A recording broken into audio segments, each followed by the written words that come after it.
Yes, you did. Made it weird. What's happening, weirdos? This is my conversation with Pete Davis, an incredible fellow and author. He wrote the book, I want to make sure I get the title right here, Dedicated, I knew that, but The Case for Commitment in an Age of Infinite Browsing. This is a topic that I am very, very passionate about and very interested in, and I'm so glad that Pete could come on and illuminate some of those lesser extolled virtues. I'm going to say extolled virtues up top. I am doing a live, just a couple things to plug up top. My live Largo show. If you want to come see me do stand-up, just go to largo-la.com and look on the calendar for Pete Holmes Living at Largo. I think this airs before, so September 12th. July 12th. Is that right? July 12th is the next one. Always, always, always an incredible show. Be sure to check out Dedicated by Pete Davis as well. Not Pete Davidson, Pete Davis. And if you like the show, why not try a Pete's Pick like our friends at Ritual. Ritual makes my favorite mail order multivitamin. It comes in the mail. I take it every single day. I love it because I can take it on an empty stomach and it doesn't upset my stomach because these pills that they make are time released, so they wait until they get into your lower intestine before they break down. I do intermittent fasting, so that is super important for me to take a vitamin that not only doesn't affect my fast, but won't make me feel sick, because sometimes vitamins on an empty stomach will make you feel sick. It's also the only multivitamin I've ever taken that doesn't make my pee look like predator blood. It doesn't give you highlighter pee. They also make Synbiotic Plus, which is the world's best, in my opinion, prebiotic. It's got prebiotic, postbiotics, and I always get this wrong, and probiotics, of course. Prebiotics, probiotics, and postbiotics to support a balanced gut microbiome. Synbiotic Plus is really a 3-in-1 probiotic. Gut health is so, so, so important, not only for digestion, not only for elimination, but also they're saying there's more and more data that says our gut is basically like a second brain. So I take my gut health super, super seriously. And I'm so glad that Ritual is making one now, because the Synbiotic Plus is not only the best one that I've ever taken, but it doesn't gunk up the works. There's a few pre, post, and probiotics that I've taken in the past that shut the whole system down. Synbiotic Plus, in my experience, gets everything working just right in a single nested minty capsule. That's one daily capsule that you do not need to refrigerate, which I think is so incredible. It's designed to thrive. It's a delayed release capsule designed to help reach the colon, not the stomach, which is the ideal place for probiotics to survive and grow. They're designed with moisture-controlled bottle technology to protect the probiotic strains, which means you don't have to keep them in the fridge. In fact, a lot of the probiotics that you see that are in the refrigerated section in the grocery store, the reason they're in the fridge is because they're too fragile to survive any condition. So they're not going to make it home, is what I'm saying. You want ones that you can keep in the cupboard. So Synbiotic Plus and Ritual are here to help celebrate, not hide your insides. There's no shame in your gut game, and that's why Ritual is offering weirdos 10% off during your first 3 months. Visit ritual.com/weird to start your ritual today, or add Synbiotic Plus to your subscription today, just like Val and I have. They have two of the world's most studied strains with over 350 publications of human clinical trials. These are the best probiotics that I've ever found. Give them a try. Show your support of this podcast. I get into it. Also, we are brought to us by our friends at Living Libations. You guys know this. We are a Living Libations family, the Holmes Cheney family, the household. I've been, for many years, very careful about what I put in my body when it comes to what I eat and what I drink, but I noticed I wasn't being very careful about what I put on my body. I was buying shaving creams and face washes that I thought were fancy and good because I bought them at a mall kiosk and they had a French name and they were expensive. But of course, these chemicals are made by corporations that don't give a shit about you, and they're filled with toxicity levels and chemicals that are linked to disease. These things were never intended for the human body. And of course, what you put on your body gets into your body. I want to eat food where I recognize the ingredients, and I, of course, now want my skin care to be the same. Enter Living Libations. They've completely rehauled every product. This is a great way to support the show, by the way. If you have something that you use every day, I promise you Living Libations has a high-end and natural replacement for the random chemical nightmare you may be buying at the pharmacy. For example, every morning, Lilo, before she goes to preschool, we cover her in sunscreen. A lot lot of sunscreens that you see even on Amazon or whatever that say they're natural. They're not. They're just doing slightly better than the more chemically ones. But if you want a truly, truly natural zinc-based sunscreen that you can feel good about slathering on your baby's sensitive skin every day, get the Love the Sun sunscreen from Living Libations. If you want to do what I do, I'd use their ginger exfoliating scrub, which is not only made with ingredients that I recognize as natural and real, but is also the most badass exfoliant I've ever used in my life, made with plants and oils and extracts that I recognize. And Zen Shave is what I use to shave. It's a shaving balm that is so clean and so pure that you can actually use a dab of it to rub on your skin as aftershave afterwards. That's how clean and pure and great it is. And at night, both Val and I put the best skin ever moisturizer on our skin. Smells great, gets your skin feeling great, keeps your skin looking great before bed. But this is a great way to support the show. Like I said, whether you need something big or something small, just go to livinglibations.com and use promo code. This is different every month. So it's We Love Weird. The first letter is capital. We capital, love capital, weird capital. You'll get 15% off anything you find on that website and show your support of the show and do your body, your teeth, your hair, your skin, your eyes. Do them all a favor while showing some support. We really appreciate it. And thank you, Living Libations. All right, everybody, enjoy my chat with Pete Davis. Be sure to check out Dedicated, his incredible book. I love this conversation. I hope you do too. Get into it. You do not have to. Here on this couch. Great question. Well, I've heard many shows, but although it might freak. Couch, very special couch. Well, this is the first couch I told Val I love you on, actually. Oh, okay, that's because this couch used to be in my apartment. Oh man, okay, it's you can't get rid of it. Well, yeah, no. Well, we started doing video, and we were like, well, we shouldn't record on that same old dumpy couch. And I was like, but I can't. Also, I get locked up. Like if you make it too complicated to go where you want to go, bring the show to YouTube, and then you go, well, to do that, you need to get rid of the couch, put in a table, build in mics, all that stuff. I just won't do it. I'll go like, fuck off. But if you just go like, I think you can just shoot it how we've always been doing beautiful. It. Right? Yeah, it's almost on theme with your book. I don't know know how. That's great. Yeah, there's something to tie back to Dedicated. I'm not exactly sure. No, we got a standpoint. Yeah, no, I actually feel for you, man. Doing my research, which was a joy, because I love your message. I love your message, but I also recognize that like you're doing a lot of press, or you have done in the past year, a lot of press for this show. I was going to tell you. This interview is a special. It's a special thing in my journey with this book. Tell me everything. What it is? Do you want to scoot? Get your only if you want to. I want you to be comfortable. That looks more comfortable than what you were doing. Okay. You were like bad seat Vegas show for a second. This is great. Yeah. So tell me why. Here's my journey. Love it. You know about the Wheel of Desire? The Buddhist? The hedonic treadmill, you know. The hedonic treadmill, okay. There's also the Wheel of Samsara. There's some Buddhist wheel. Right. You're talking about the hedonic idea that, treadmill. you want something, you get it, and then you want something else. Yeah, Dana Carvey, who did not sit here, he was in the old studio, but he said, beware of empty room syndrome. And I said, what's that? He said, you buy a bigger house, now you have more rooms, and you have to fill them. Yes. No, so I've had this feeling, I was like blogging and writing magazine articles, and I dreamed of having a book. And I was like, one day, 5 years from now, I'll get to the amount of Twitter follows I need to have a book, and then I buy this total What random. is that number, by the way? What do you think it is? I don't know. I was curious. Maybe somebody told you the number. And I was just like, oh, okay, I'll be on my grind for 5 years. Yeah. And then by this total miracle of some random Rise and Grind Facebook page. Rise and Grind. Bless you. Rise and Grind Facebook page. Recut up my speech, took out all the boring parts, added inspirational music behind it, and then that's it went what the viral. internet does. Yes. The internet trims the fat. And makes it exactly what it, exactly what is consumable. This, by the way, sorry to interject, but I'd like to draw this out as long as I can because it's so natural and easy to talk about this.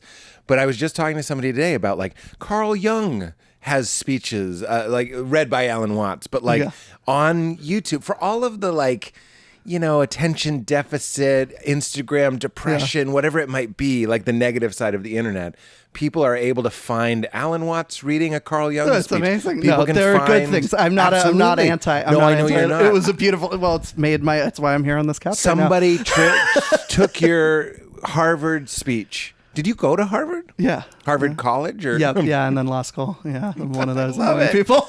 That's so fun. Yes. I'm from that area. Oh, okay. Yes. So I used to Yeah. hang out in the pit. This is my Yes. claim. I love the pit. It's That's like I great. hung out Yes. in Oxford, England. Yes. I didn't go to Oxford, but I was like at the coffee. I was at the Bird and Baby. It's actually a pub in Oxford. I'm very proud that I came up with that. But I know that area. We probably went to some of the same pizza places. Oh, I and love stuff. it. Oh, yeah. And Noakes, Newbury yeah, Comics. Hong Kong. Oh, Nokios. Yeah. Yeah. I used to go to Pinocchio's all the time. Yes. Unbelievable I love it. stuff. This is a thing I've only appreciated in retrospect because, you're in college, you're focused on all the college things. Yeah. And then I was like, oh, wait, I spent 8 years of my life in a very cool city and I You didn't did. appreciate it enough. And in a really... Even if the school wasn't there, the school's not the cool part of it. It's the city itself. I actually think the presence of Harvard keeps everybody on their best behavior. There really is something. Even the unhoused people are kind of like, "Hello." There's something sort of it's Harvard amazing. about Yeah, the some of whole. the best convos came And out I there. love walking around the campus. Once I realized that you could walk around Harvard. And nobody knows if you get in, if Yeah. you can get, I can't remember if they locked the gate. They didn't always. No, they don't. Yeah. You just walk Yeah. through. Yes. Just act like you belong there. Yeah, I have this funny. I'll get back to my main thing. I will bring it. That's my job. Don't you worry about that. But my favorite thing about I actually have the inverse feeling about Harvard, which is the awful part about Harvard is the striving, the meritocracy, the obsession with career. Well, this is the best of the best, and now they have to differentiate themselves it's just amongst total. the best. It's a total insane place. But the best part is the old fogey college. We get crazy dressed up at the graduation, and we have these old professors that say, in these buildings in 1748. Which is why you asked who sat here. So I actually get a kick out of This is where Mark Zuckerberg took a golden turd and said, I can charge millions for people to get a whiff. I am intimidated and impressed by Harvard University. I actually would like to step that out a little bit, but finish your thing. Yeah, so I was on, I'm telling you why this is so special. I had these, I got really lucky and I got to have a book 5 years before, 10 years, or I never would have had a book, but Because I got of the this speech. miracle thing Because because of of the the speech and how it got cut. Why did they ask you to do the speech? I won the speech contest and You wrote it. I wrote it. Yeah. And they read it. they read it. So And talk about a meritocracy. had It to- wasn't like you're the uncle or the I don't brother. know, but then it's like, what does it mean that you won this? They're like, oh, it was, it didn't ruffle too many feathers or something because it's a thing everyone can get behind. So. I know what you mean. It needs to be a little across the plate. Yes. But your speech is saying something. I And did there's- feel I still stand by, after the journey of the speech in this book, I still Yeah. stand by it. Yeah. I was preparing for this interview by listening to the first chapter again, and it's. Oh, do you ever listen wow. back to? I an old watch thing my and you're old like, I who is watch- that person that? Oh yeah, how do I get back into that? Like when I do a show, sometimes I'll listen to my old records and be like, "Oh, they want this guy," Yeah. because there's all the different facets of your personality. And you're So, like, well, "They seem what to can want I this be? one, and I'll be that one." I guess as I get older, that guy changes more and more. Yes. So I have to refresh my memory. Absolutely. Yeah. So you were okay. You listen to that. So I get this, and then I have this a total dream. You celebrate the total dream happening. You get to write a book, and then slowly the wheel of desire comes in, and it's like, oh wait, I'd like this book to be successful. Yeah. And then This is Eckhart Tolle, by the way. You yeah, get your it's dream totally- house, you then know you this worry way. I'm about preaching it. to the choir here. No, I'm saying for everybody, like, he's so right. He says, you got your house, you got your dream house, and then you worry that your house will burn down. Yes. He's right. It never ends. And then I'm like, I want it to be reviewed. That's my thing. And then it gets reviewed, and then I hear, oh, that newspaper actually has done 2 reviews before. I'm like, oh wait, why did I only get 1 review? And then I get on the wheel of desire, and this totally joyful thing that is the total miracle that I get to do and get to share this idea I've been, burbling in my heart for 10 years with the world. I get to come on this. Yeah. It has led to a lot of like wheel of desire pain. And so I decided when you said I should come on the show, I said, this will be my final thing. It will not be a means to an end. It will be an end in itself, Pete. For its own sake. For its own sake. And so I don't even care. I'm sounding fake, but it is No, totally real. it I don't seems care if real. I sell a book from this. Yeah. I'm just enjoying that I'm in Los Angeles. Yes. I'm in here sitting on this couch. I'm talking with you. Yes. If you hear me and you think I don't like that guy, that's okay. Yeah. And so I'm getting off the exit ramp after this interview. Well, I'm really glad that you said that because it is one of the biggest interests of my life. Mark Duplass and I were on the phone 2 days ago, and we were talking about for its own sake. We were talking about ideas, and we were like, can we just enjoy this phone call where we talk about ideas and maybe nothing ever happens with any of these ideas? Yeah. And that's what this is. Usually we wait till the God part to go like, just this. I did a show last night and I said to them, I go, stop acting like there's something after this. Yeah. Like you could get morbid and say like, imagine the conversation we would have if when you walk out, let's not say you die, but you just fall into an abyss and all of reality is over. It's not as personal as you die. It's just, it all ends here. You suddenly, the dust in the air is visible to you and you really drop into the moment. And that's super important. So I'm glad that you made that intention. And I think it makes a difference. Yes. I guess you're just going to enjoy this. So let's see if I can do that. And of course, I mean, that is that is the drama of this. This moment. That's the stakes. We'll check back at the end. But I actually think, and tell me what you think, that the paradox is if you try and sell your book, people don't want your book. Yes. Yeah. I mean, maybe some people, it's like selling knives or something. Yeah. You can cut a penny with the shears, and that's a certain type of sales. But there's another type of sales, the non-desperate, non-sweaty, non-ham-handed guy that, and this is what I did when I was trying to sell my book.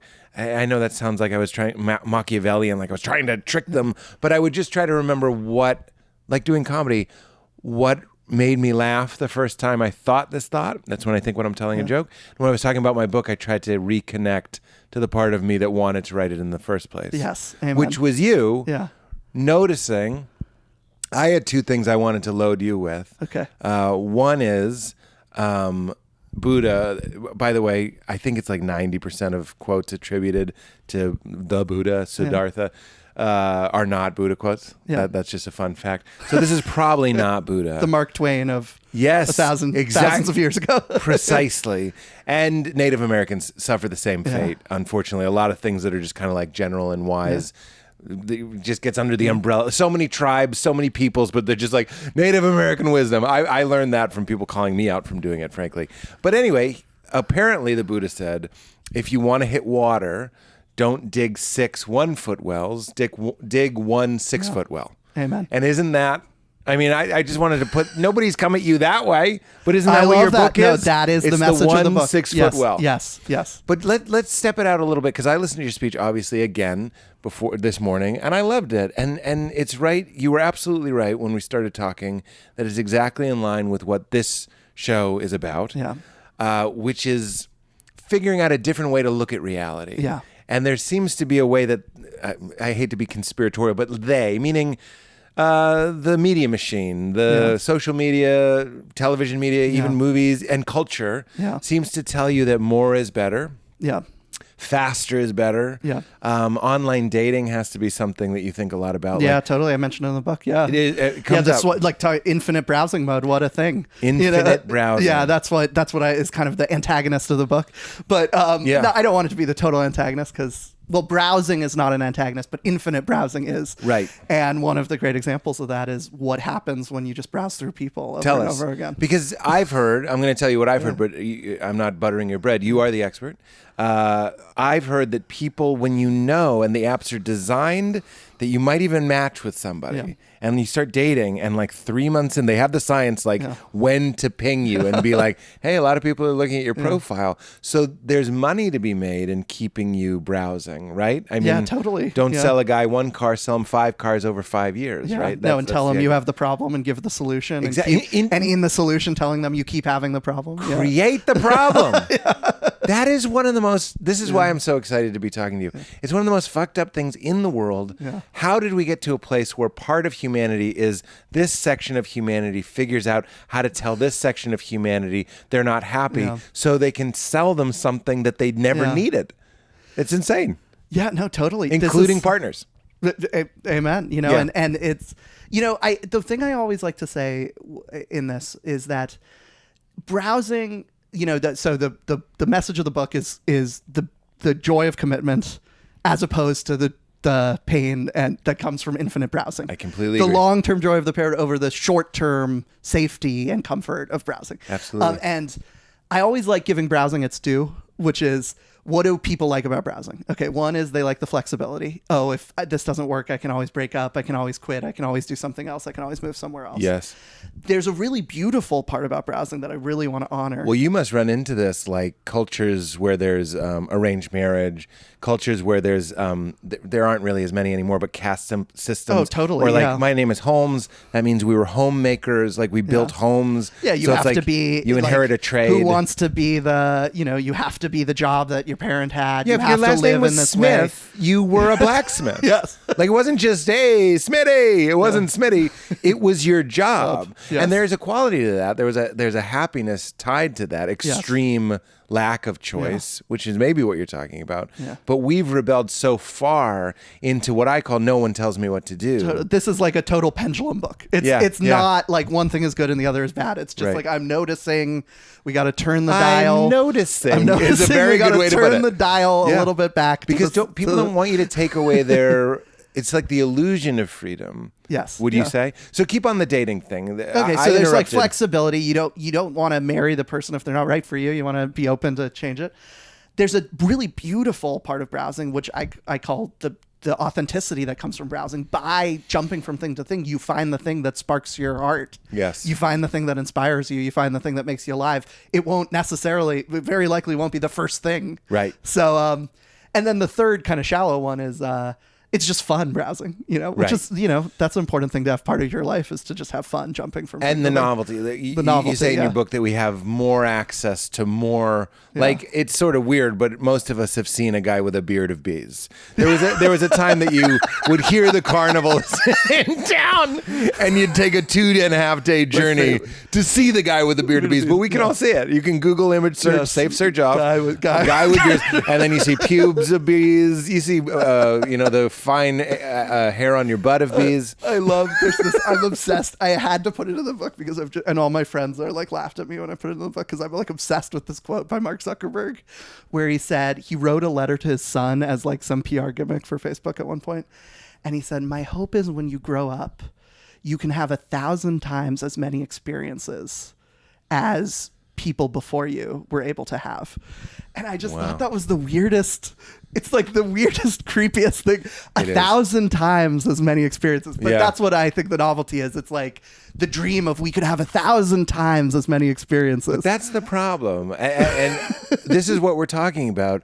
If you're able to like clear your head enough to do almost anything fully. Yeah. Val and I were in New York City. You can do anything in New York City. That's sort of the fun of it. It's like living in the internet. But we went into the park and we sat under a tree and we deliberately didn't have anything that day. You had one experience. We had one experience, but one experience lived fully. That's a memory. There have been days that I've packed with 1,000,000 things, and I mean little trite things. I don't mean hikes up to views. Those tend to stick with us. But like when you're just gorging on micro moments, like you said in Netflix, like you can't even pick a movie. You get exhausted trying to pick a movie, so you don't even watch a movie. We all know that feeling, but so few of us seems to know the joy of commitment. I mean, that totally. Because all of those things I mentioned, they all curdle over time. It doesn't have to be in your 20s, but I like talking about like the beginning of those 20s. Those are very exciting. By the end of your 20s or the proverbial 20s, whatever, like different acts in your life and chapters in your life. Yeah. Some people's 20s do go into their 30s. I didn't have my 20s until my 30s. Yeah, some people have them in their 50s, some people have them in their 80s. Yeah. But my dad's roughly 17. I'm just kidding. But yeah, keep going. They curdle into like darker things. So, the flexibility I say in the book curdles into choice paralysis. You jump from thing to thing that you no longer have the capacity to even choose anything because you're so scared that you're going to choose the wrong thing because there's all these things. That happens on the dating apps all the time. I hear from people, which is, I've seen 9 different guys and, how could I know this guy is going to be worse on some qualities as one of the 9 guys because I'm making a Frankenstein guy or gal or whoever. Right. In my head of the best qualities of the 9 people I already swiped through or went on quick dates with that I can't even choose choose anyone anymore. That's troubling. That's scary. Yes. The authenticity eventually, if it's all about finding what is individually the true me, very good thing to search for. But if you infinitely search for the true you, eventually you have what Emile Durkheim, the French sociologist, called anomie, which is like this kind of spiritual isolation where you have no connections to anything because nothing perfectly fit you. You have no institution that you're loyal to. You have no relationship that you're loyal to. You have no place you're part of. And you don't have anything to orient you at all. Yes. And then the novelty curdles into shallowness. You feel like I've done 1,000 things and I remember none of it. Which is absolutely... I mean, I remember Tony Robbins, he has this philosophy that he's like rocking chair moments. He's like when you're old and you're in your rocking chair and you look back on your life and you'll be like, man, I was on that Zeppelin or whatever. I'd love to have him on the show and talk to him about it because in my experience, that's not really how reality works. Yeah. It's really just how you feel now. And your past is sort of an accumulation that leads potentially maybe to your feeling.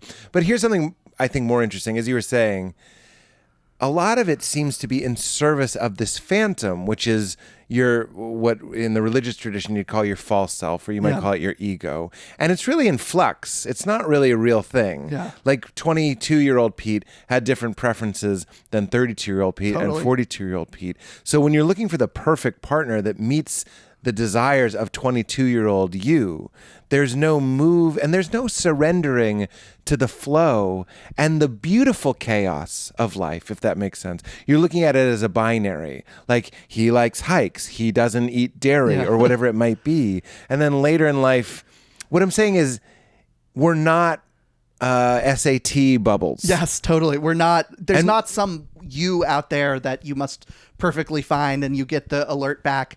No, wrong you. Right. That's yes, right. You found it. It's more about cultivating a relationship to the ever-changing state of reality. Wouldn't you agree? Totally. Well, there's this I love this Bob Dylan quote. It's like it brings it a lot together. Do it in the voice. I'll do it in the voice. He gets asked by a reporter. His best quotes are when he's like interviewed. Oh, because he's upset. Yeah, he's he doesn't want to be doing it. That's not the true thing. He goes, someone goes, did you leave Minnesota to find yourself? Did you leave Minnesota to find yourself? That's such a 60s question. Yeah, like, Mr. Dillon, did you leave Minnesota to find yourself? Yes. And then he goes, some reporter that's never left Minnesota. Nobody finds themselves. They make themselves. Yes, and what I love is like, maybe it's not make. I don't know about the word make, but it's like the self unfolds through what you choose to do. Yes. And, it's like when you decide I'm going to move to Texas and become a Texan and I'm going to put roots down, suddenly you become a Texan. That's right. When you decide to marry someone, you become the person who is their husband or wife or whatever. Yes. And when you decide, you know what, I'm going to go all in on becoming a Brazilian jiu-jitsu instructor, you then yourself becomes a Brazilian jiu-jitsu instructor. Right. It is not you have found the true cosmic self that was a Brazilian jiu-jitsu instructor behind the curtain. You build. That's why I'm saying I'm not putting it down with the false self or the ego, as I call it, as many call it. It's not a phantom in the bad way, but none of those things. Learning jiu-jitsu, fighting, was never essential to you. Like if you had learned something else, then you would have become that. Yes. Like if I had been born in Kentucky instead of Boston, I would have been from Kentucky. Or if I moved, like these things aren't essential, so they're not real. So that's why I love Bob Dylan's quote. You make yourself into whatever it is you want to be. But then, unfortunately, we spend too much time defending and sort of bolstering that identity. Does that make sense? Like, you mistake it for your real you. You can't obsess over, I've made this choice and now that is who I want. But that's what I mean by the flow and the beautiful chaos of reality. If you lay out your preferences on a Monday, I think if you really watch yourself on a Tuesday, they might be totally different. Yeah. You know what I mean? Like, usually, like, what I'm saying is, reality has the potential to be so much more surprising, unexpected, delightful, and again, to say it again, but chaotic. Like you don't necessarily know who you want to date until you date someone that really shows you what you don't like or what you do like.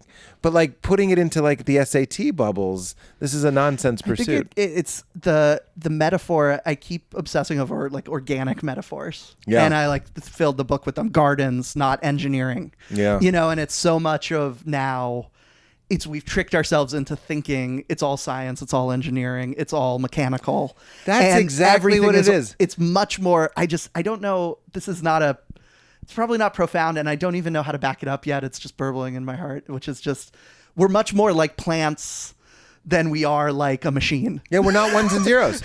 And so, your preferences, I've said this before, I haven't said it in years, but it's like building a sandcastle underwater. It's always moving. Like you're going like, I like this. And like my mood, because I have the benefit of being able to watch my mood, that's like part of my job as an artist and represent the different things.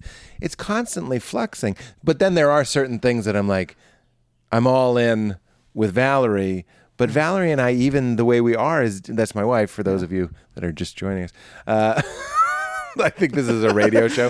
If you just tuned in, Valerie's my wife. But we've grown and changed into things that when we first met, we wouldn't have thought that we wanted. That's wild. So it's more like the quality of spaciousness and adaptability is what I wanted, more than somebody that like eats what I eat or roots for the teams that I root for. Or what are your top 3 favorite movies? Get the fuck out of here, Match.com. Like, where's the like, are you adaptable? Are you spacious? Are you clear? And all of that stuff has to do with like internal work that there is no bubble to fill in for and that. You can't like put it in words. You know, no, and words. You can't sell it. And, you know, this is one thing I try to hammer home a lot in messaging around commitment is not a dead rule. It's not, you know, I have committed to live by this rule and therefore I must like beat myself up with this idea. It's much more of a deciding to enter into a relationship and having a little stickiness and loyalty to that relationship and participating in the life of that relationship. Again, just obsessed with the organic. It's alive. It changes. It grows. You know, I have this section on stewardship in the book that I got really into the word steward. And I said, well, what does it mean to steward something? And so I like talk to a rabbi and I say, you're stewarding this religion. It's like 3,000, thousands of years old. You are the one who took it from the grandparent rabbi and you're going to pass it to the next rabbi and hopefully, like a gardener. Continues. And they said, stewardship is not putting it behind glass. It's not putting this religion behind glass and then saying, like, we must protect it at all costs with like guards around it. It's like having someone hand you a baby or something. And it's like, you got to change things. You got to adapt to it. You got to keep it alive. You got to not make it, you got to find what the core of it is so that you don't fully perversely change the core and call it what it is.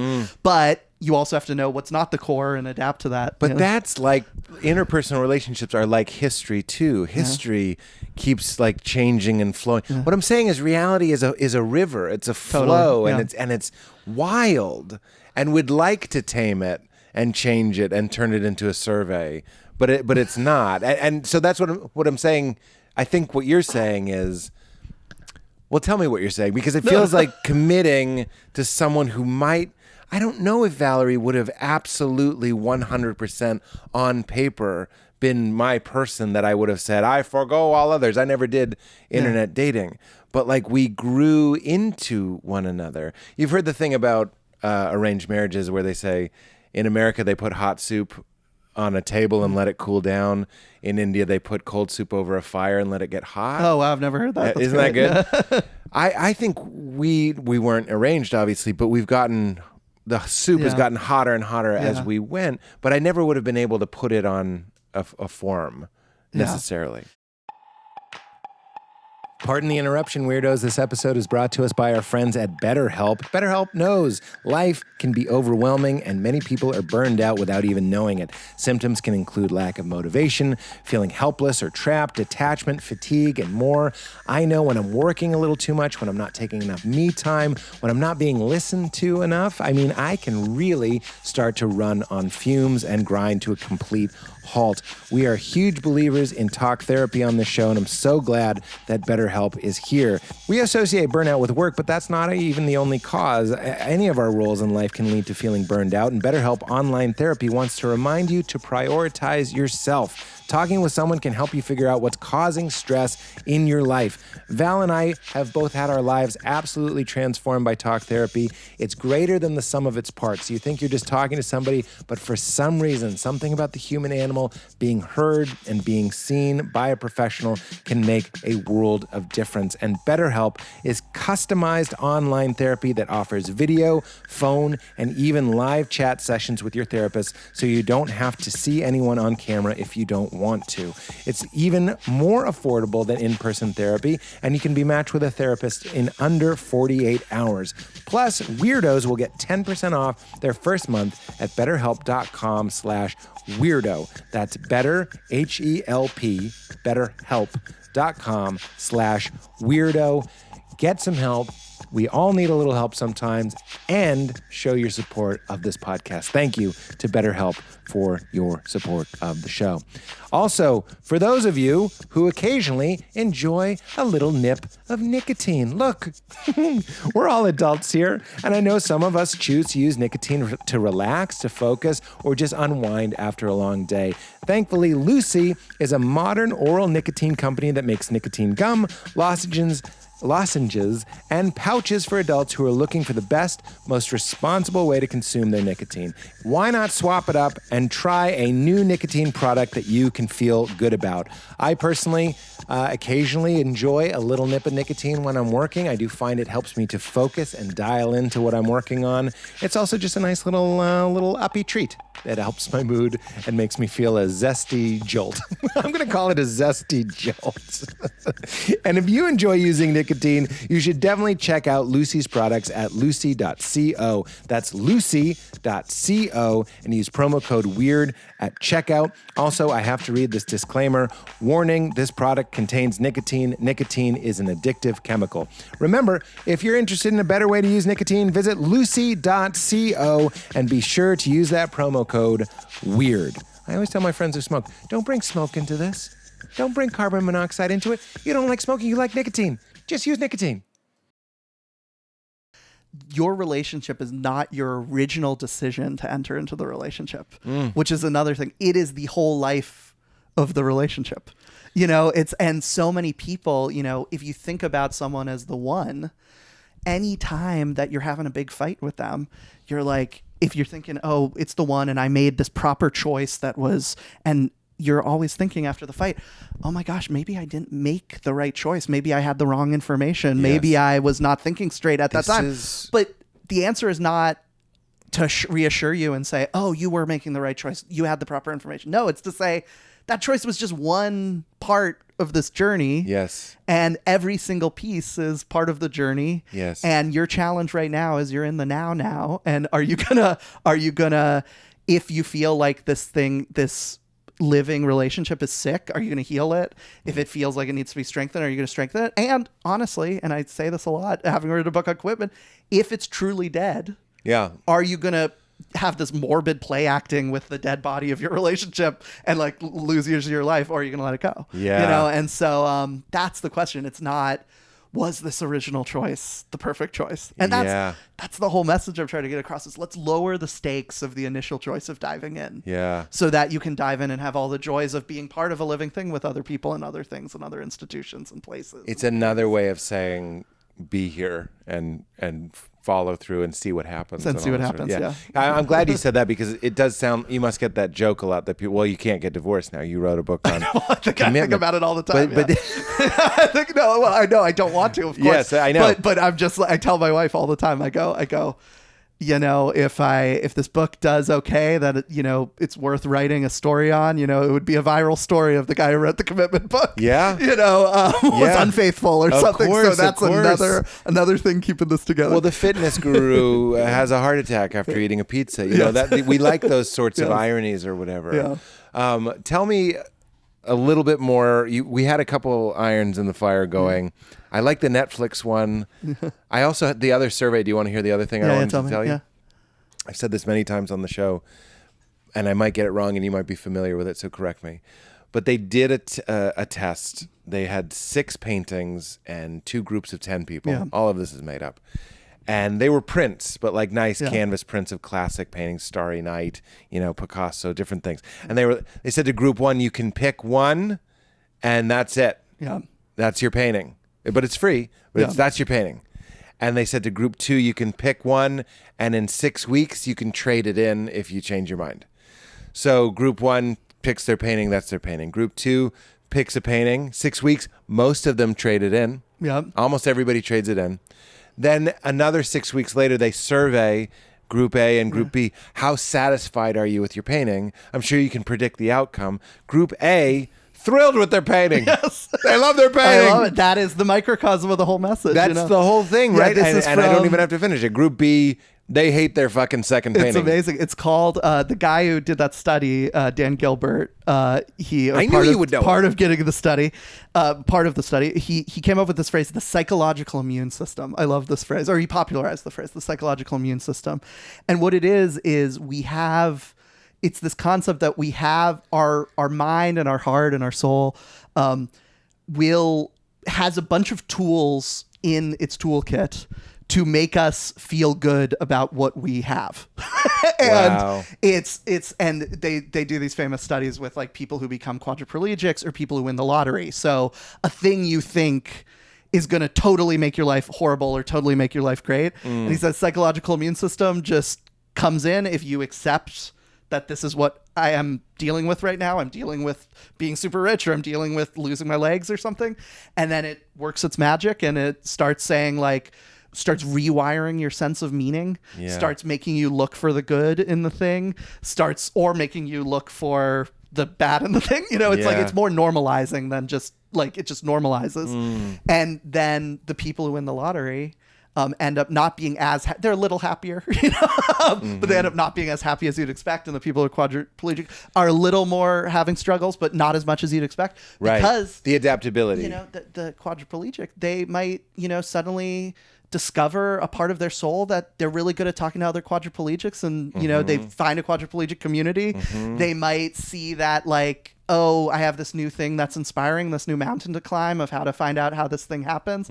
Or, I learn I become a gearhead for all the wheelchairs, and I start getting into like cool ancient old wheelchairs, because whatever you have, if you decide, and I'm not saying, Nobody thinks you're saying. Okay, good. I don't nobody thinks privilege you're saying. check on bad things are bad. No, I know. But I've read those studies too, or maybe that article that was talking about quadriplegics that are suddenly, or maybe the one they talked to, was imbued with meaning, and meaning is hard. Like they're trying to make these micro achievements, and so that their life was given purpose. Totally. If that makes sense. So something I can relate in the sense that like when my wife left me when I was 28, you don't want to want it to happen, but that was like a very meaningful time in my life, because I was like, I need to rebuild, like as opposed to just kind of coasting. Which again, it's something you never would have wanted in both of those cases. Obviously, one of those is very extreme, but like having something to do and small noticeable achievements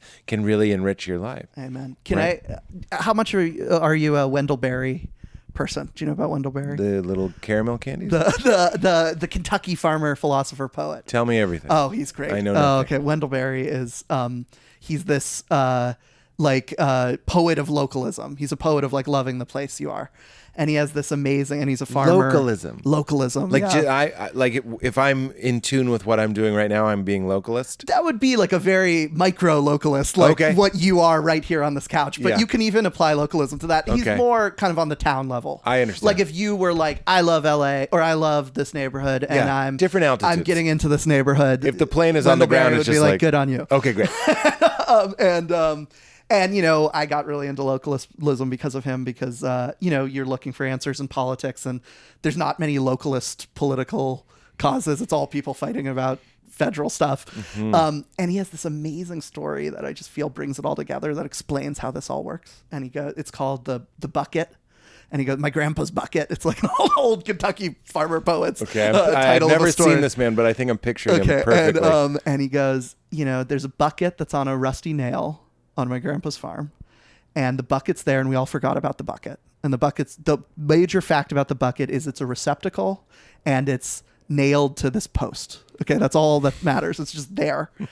And over time, leaves fall into the bucket, and dirt falls into the bucket, and a bird comes into the bucket and leaves some feathers, and bugs come into the bucket, and just like all of them mix in with each other, and all these things come, and then you look at the bucket 10 years later, and it's beautiful soil, and he goes, "What caused that beautiful soil to happen? It was just the stability of the bucket and the bucket being a receptacle, and then the world happened to the bucket." Wow. And then an amazing thing happened, and everything comes out of that soil. And then he says similarly, and he talks about it on the cultural level, but I think you can talk about it on any level.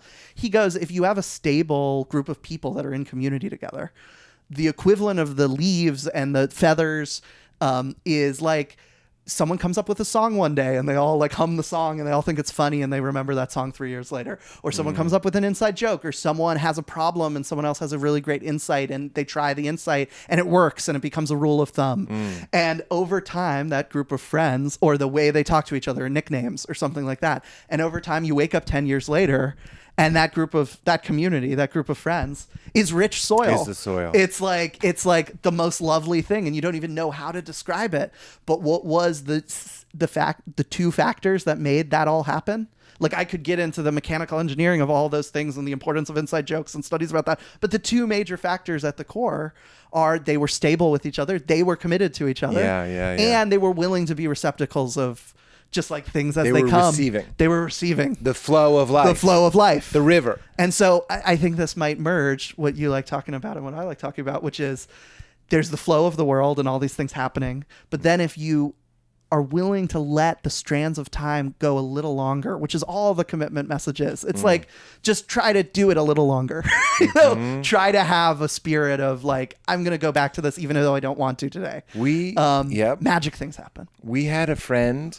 I heard you. Magic things happen. That's a trauma for me. I want you to know that I heard you because I started to say something and then you had to laugh. I'm half Jewish. We have the overlapping conversation. That's all. This is a midrash. I understand. But we had a friend. Me and my friend Ern used to call him BBD, and it was short for bigger, better deal. Okay. And it was a friend that if you made a plan with him, he would be there unless he got a bigger, better deal. Oh, okay. And this was in like junior high, maybe high school. It was like really, really hurtful. Yeah. It's one of the like most simple things is the bucket and the remaining kind of quality, but so few of us do it. You mentioned it in your speech. It's like the friends that don't abandon you because they meet some new, flavor of the week. Somebody that's because you isn't that there's something to that. It's like we know, make new friends but keep the old sort of thing. One is silver, one's gold. You meet somebody, you might become enamored with a new person, but there's a deeper wisdom that goes like, I think my bucket guys, the bucket boys with a Z, we're becoming rich soil, even if there's like a new drifter in town that smokes cools and leans on lampposts, like a cool guy. Yeah, the old me, I'm also half Catholic, so I'm used to like moral righteousness or something. The old me would have said, even though that other friend is better, you must do the morally right thing, which is go back to the old friends because that's the just and right thing to do. But what I've discovered in this book is the deeper insight, the deeper truth is not that like you must be a good person and go back to the old friends. The deeper truth is by going back to the old friends, it will be a better deal for you. The bigger, better deal for BBD was you guys. Isn't that crazy? Yes. He didn't know that. And part of my message of like this whole message in this book and the speech was like, I just want to let everyone know this isn't a infinite browsing mode and all these exciting things and keeping your options open is good, but we have to be, we have to be good and it's very important to be loyal and committed. It's actually that all leads to unhappiness. Isn't that weird? And this is the joy in the long run. Right. It's like when morality is actually, I feel like that's a big part of becoming an adult is realizing that a lot of those rules were for your own inner state, not even your social standing, but how you feel. When you like, we've talked about it before, but it bears repeating. I heard a monk on YouTube talking about a great way to fall asleep at night is called swimming in a sea of merit. So you remember all the good things you did during the day and good things you did for yourself. Like I went on that walk, or good things you did for your friend. I bought lunch or whatever it might be. Or maybe I was just kind to somebody. Often like, because I've been doing it for a while, sometimes it's just like, I texted that person like, hey, I saw that thing you made and it was really great. So these things add up and it helps you fall asleep. So it's literally true though. Like, how do you sleep at night? Like people that are assholes. But it turns out like if you do good things during the day, it'll help you fall asleep. Or if you commit to your friends, these are rewards in and of themselves, which is how we started this conversation. Like, can you do something not to sell books, but for its own sake? Because that's the richness that you enjoy in here that no one can see and really no one can take from you, right? Yet you'll know way more. I don't know all these different We'll wisdom see about traditions, that. all of these wisdom traditions, but I'm not there yet in my life of fully seeing it, but I just have this hint that like goodness and truth and beauty eventually merge and are not like separate concepts, and like eventually you see that the good thing to do and the thing that leads to joy and the thing that you find beautiful and the thing that senses to be true and just probably are all the same thing. I don't know yet for sure, but I've got a hint in my heart. That's a little out of my depth, but I have heard Rupert Spira alert, but Rupert Spira talks about how true, it's actually on a post-it. Do you see that post-it on my, Katie?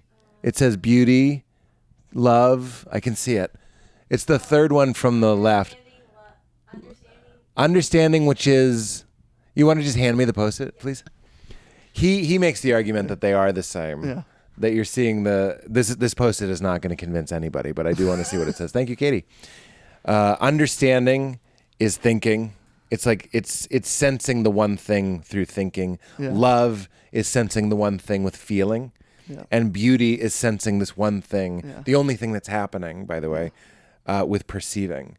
So it's like you're either perceiving beauty, feeling love, or thinking understanding. But all three of those things are really just getting in tune with the only thing that's going on here, which is ultimately, you could say, just one thing.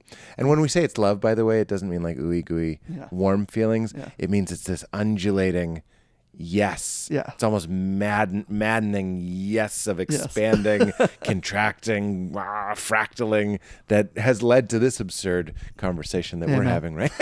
Isn't that wild? But that I think there's something to, like, sometimes I think about reality as like it's a wave, like there's this tidal wave and we're right on the edge of it. Like you couldn't be more on the knife's edge if you tried. This is the most novel moment. Now this is the most, it's like we're right there. It's more like racing in a car like than it is just kind of like I'm sitting on a couch. It's like this is the newest thing that's ever happened. Yeah. When you can get in touch with that, it's super exciting. Amen to that too. Right. I love that. Tell me what you've learned about people that have committed. I'm one of them, by the way. Yeah. I'll give you an example. Like I started in improv, but then when I became part of the stand-up, so it wasn't the first thing, to your point that you made earlier. I still love improv, and I still do improv, but it wasn't improv theater that like really grabbed me. When I found the more lone wolf, more autonomous, I liked being able to work on it by myself. Because then the project was as dedicated as I was, whereas opposed to being on an improv team, we were only as dedicated as we were as a group. Yeah. So I wanted to go like faster. Yeah. So by being alone, have you heard that expression? If you want to go far, go together. If you want to go fast, go alone. Yeah. Yeah. I wanted to go fast. Yeah.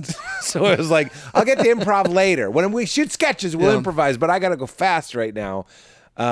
And I'm blanking on what my point. Oh, but the richness, the soil, the bucket of committing to stand up was really, really meaningful. And then later committing to Valerie has been really, really meaningful. Tell me about some of the people that you've met. Can I ask a question before I go into that? I would love it. So the word I use for like these committers is Longhaul Heroes. Yeah. And the reason I use Longhaul Heroes is because, when we usually think about heroism, we think about slaying the dragon in one big brave moment. Right. And I say the people that captured my admiration were not the big brave moment people. Like I've never been into like this person, had 3 guns drawn on him and he kicked them all down and saved the day. Which is all we want to see, by the way. Which is what all the movies are about. Right. And I was always into like the stories that were like, for 32 years, someone has been doing the same thing every week. I'll give you a new one. Bruce Eric Kaplan, my favorite New Yorker cartoonist, submitted, I think it was for 10 years.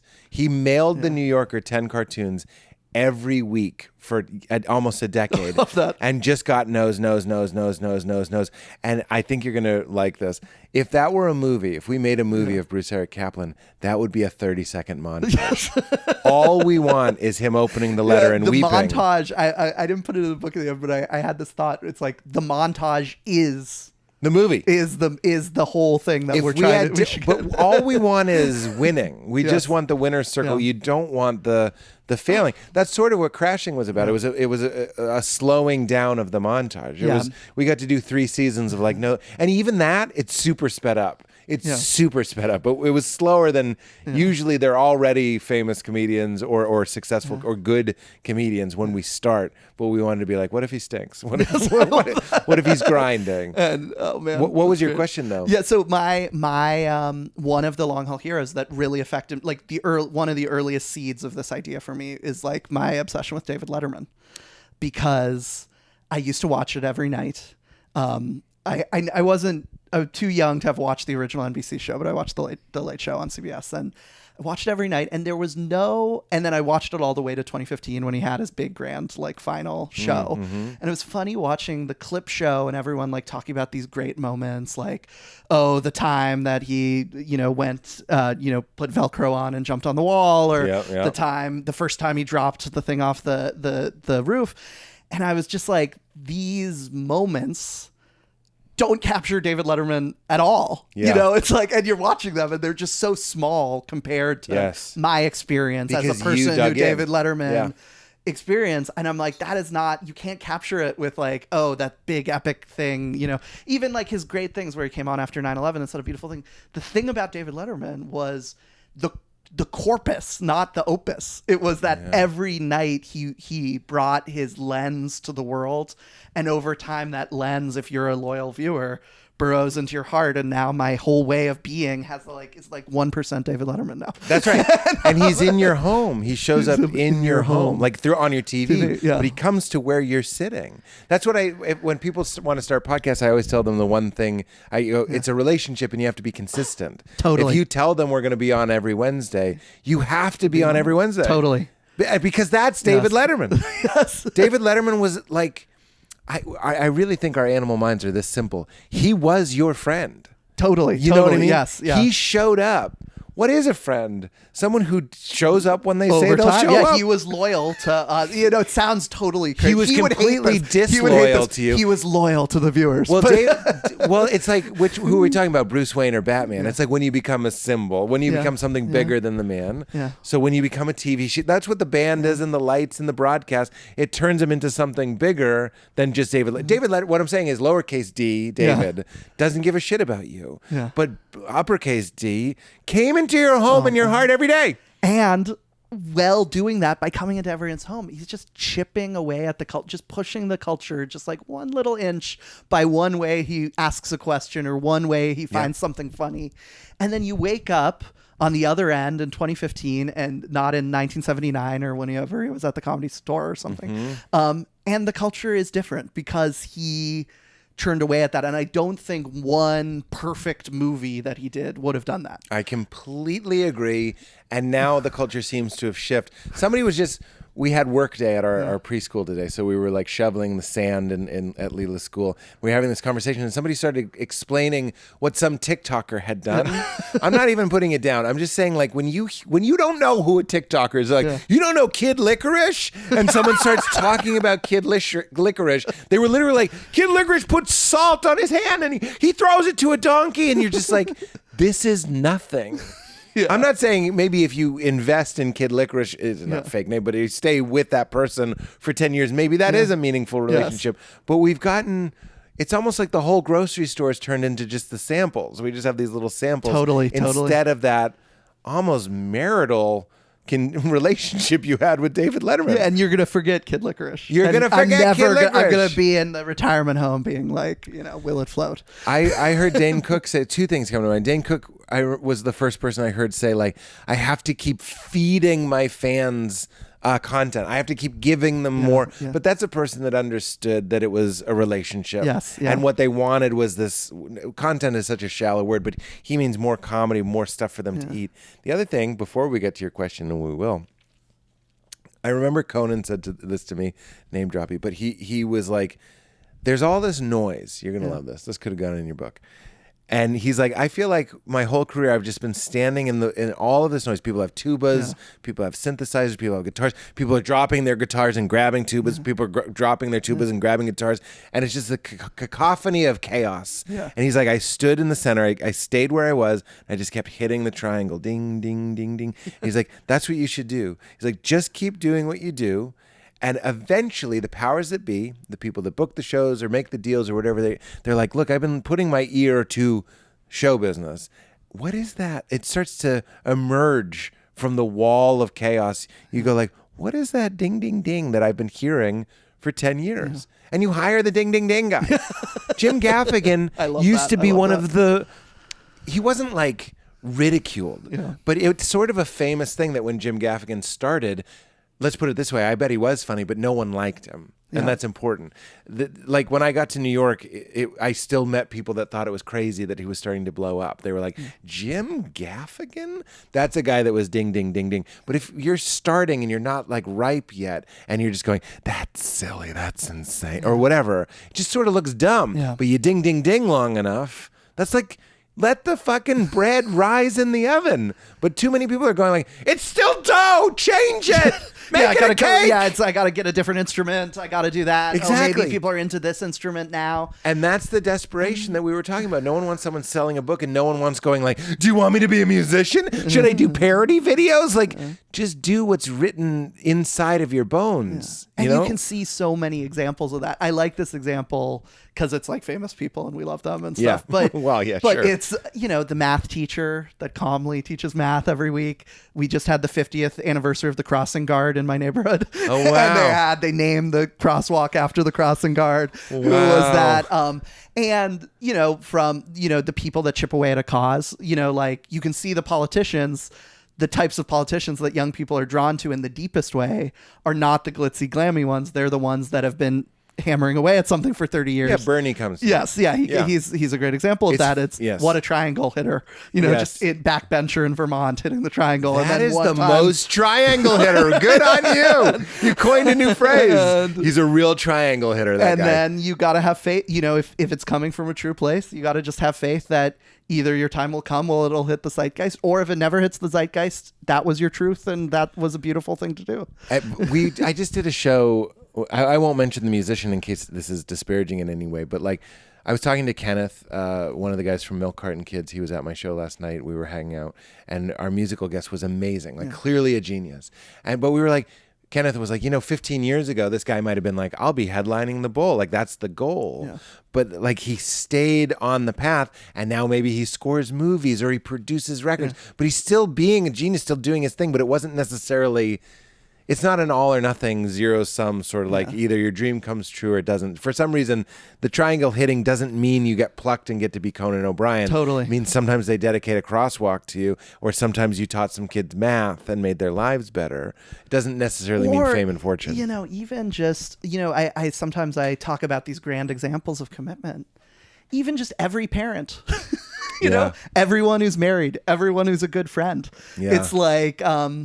that's the triangle hitting of, going over to Linda's house and having brunch every month and, and then seeing Linda through her marriage and her divorce and her, her first kid, and then the hard career thing and then the great career thing. Yeah. And then, the conversation you have 20 years later is the simplest conversation, but it's so deeper than anything else. And it feels so much better than anything else.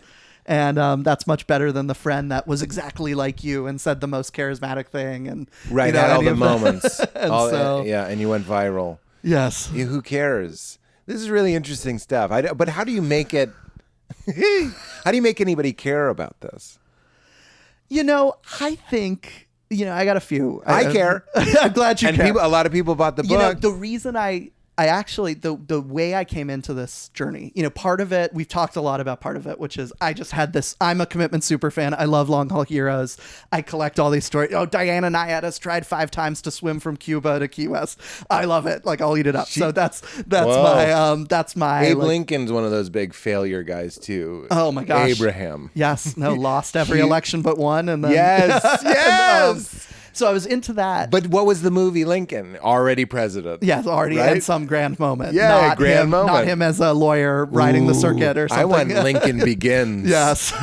Where we open in a prison in Asia. The Lincoln's a good example of this. That was a the bad other movie. half Yeah. is I actually think that commitment is the solution to many of the questions, is the answer to many of the questions Tell that me. people are asking. So the other half of this is I wanted to, like, the other river that came together for this speech in this book was so many people my age are hopeless, about public life. Maybe they've escaped to some like private adventure and joy, but like about public life in community, life in politics, life in society, life in institutions. They feel isolated. They feel like the institutions are crumbling and rusted. They feel like we've tried different hopes. Oh, this candidate will solve everything, or this technology will solve everything. And then those hopes are dashed and everyone's looking for where to go.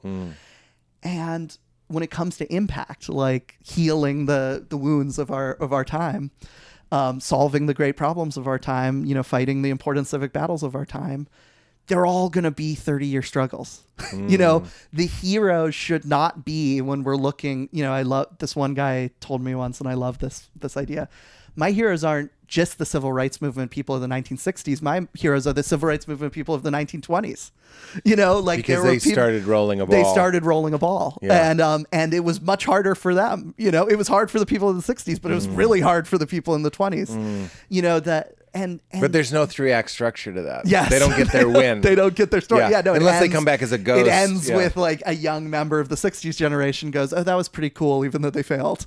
I should try doing that. It's not sexy. It's not flashy. Yeah. But the thing is, this isn't like, we have to walk through the desert for 200 years. Amazing things happen in 30 to 40 years. Like the abolition movement, we don't talk enough about it. It's the most amazing movement in American history. It is the greatest moment of America. We had the most horrific thing happen, the original sin of America, and a group of less than 1% of this country got together, upended the entire country to get rid of this stain to the best that they could. And there are early abolitionists. There's people in the 1700s. There's people in the 1600s. There's people in the early 1800s. But it really doesn't get going till like the 1820s, 1830s. Like the first newspaper, the Liberator, the big abolitionist newspaper, 32 years before Emancipation Proclamation. Wow. And these people got together. They were all friends. They did the 30 years of marching. They did the point where it was not even allowed to talk about it, to the point where they were the crazy ones, to the point where it was a debate, to the point where they had a party, to the point where we had a civil war over them.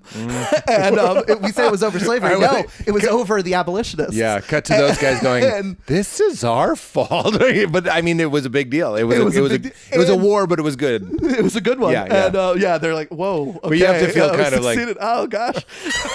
And all this fuss. I put this in the book. This is my favorite image, is when the Emancipation Proclamation was set to be passed, they got word from the Lincoln administration, like, hey, we're going to sign it tonight. If you guys want to know, hey, this is all thanks to you. So just want to let you know, we're going to sign it tonight. They all gathered in Boston at 2 different buildings, and they had a party. And all of the people from the 30 years got together and had a party. And then someone came running in, very dramatic moment, and they said, he signed it, the Emancipation Proclamation. And like, they have all these grand, like, bonnets were thrown in the air, old enemies hugged, and like, they had a moment and where it happened, and they felt that celebration. And I just want to tell people, for all these problems that we face today, like the idea that we transition off of fossil fuels, the idea that we'd have a just economy, the idea that our democracy would be healthy again, not a total mess. Yeah. We don't know if 35 years from now, if we all got a little committed to our corner, to our instrument, we might have a similar party. Yeah. and throw bonnets in the air. Because bonnets will be back. Fashion is circular. So, but I love that. And we're not hearing enough of that. I think, well, you tell me, it seems like a symptom of this browsing culture that we feel so daunted by any immovable object. You meet all these people and they say, I used to be hopeful like you, Pete, but then I tried one thing and it didn't work. Right. Yeah, now I'm not naive anymore. I know the score. Right. But it's like, no, if you really know the score, you'd know Evan Wolfson, a young lawyer, wrote us his 3L paper at law school, the constitutional right to gay marriage. And the comments he got back were, this is a crazy science fiction law review article, you should have worked on some serious issue, not some like theoretical idea of like, what if we put this in space or whatever, Mars law. It was like as normal as writing an article on Mars law. Right. And then he spends 10 years like shopping his article around. And then he gets to the point where he has to convince I interviewed him for the book. He had to convince the gay rights movement to even agree with him. He had to convince his own movement to agree with his cause within the movement. That's always the first 10 years. Wow. Can you convince yourself? And then he has the state-by-state fights. Then it's 2004, and everyone's passing these state constitutional amendments against this stuff. And he's in the total doldrums, but he remembers history, and he says there's always dark times. And then he keeps marching. And then in the Supreme Court decision, Obergefell, that legalized gay marriage, they cite stuff from his law review article. They like similar language. Chills. And I go, so who's the naive one? Is Evan Wolfson the naive one? Or is the person who said, we had a campaign and it didn't work, and then we had another campaign and it didn't work, and thus I believe the world will never change. So that is my case for, that is like why we got to do this for the stuff out there. But we talked in the opening of this, the stuff in there, he had a whole lot of fun the whole time while he was doing it. And he feels a lot of purpose. He has a lot of friends, and the whole world is opened up to him in depth. So while he was doing it. Because following his bliss sort of thing, following something that he believed in gave his life meaning. So it's both. Yes. It was the moral thing to do and it benefited him. That's so cool. Yeah. Why do we love people that are like, I think it's our protectors that want to be like, get real, grow up. Those are the parts you never want to play in the movie. Yeah. I remember I auditioned for the part in King Richard where I was like the slick agent that was like, look, Rich, like your kids aren't, like both of them aren't going to be tennis superstars. Like it's not like a fun role. No one wants to play the person that reads the gay rights thing and goes like, this is science fiction. Beep, boop, beep, boop, beep, boop. Like what a heel. But like so many people, the majority of people are that way. And it's really wonderful to hear that story. Like, don't you find that like it's almost cool to be like, that's never going to happen. Like, or it's safe at least.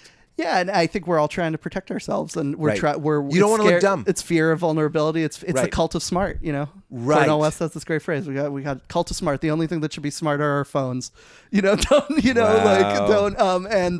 it's like you don't want to be no one wants to be caught like taking a risk, being had.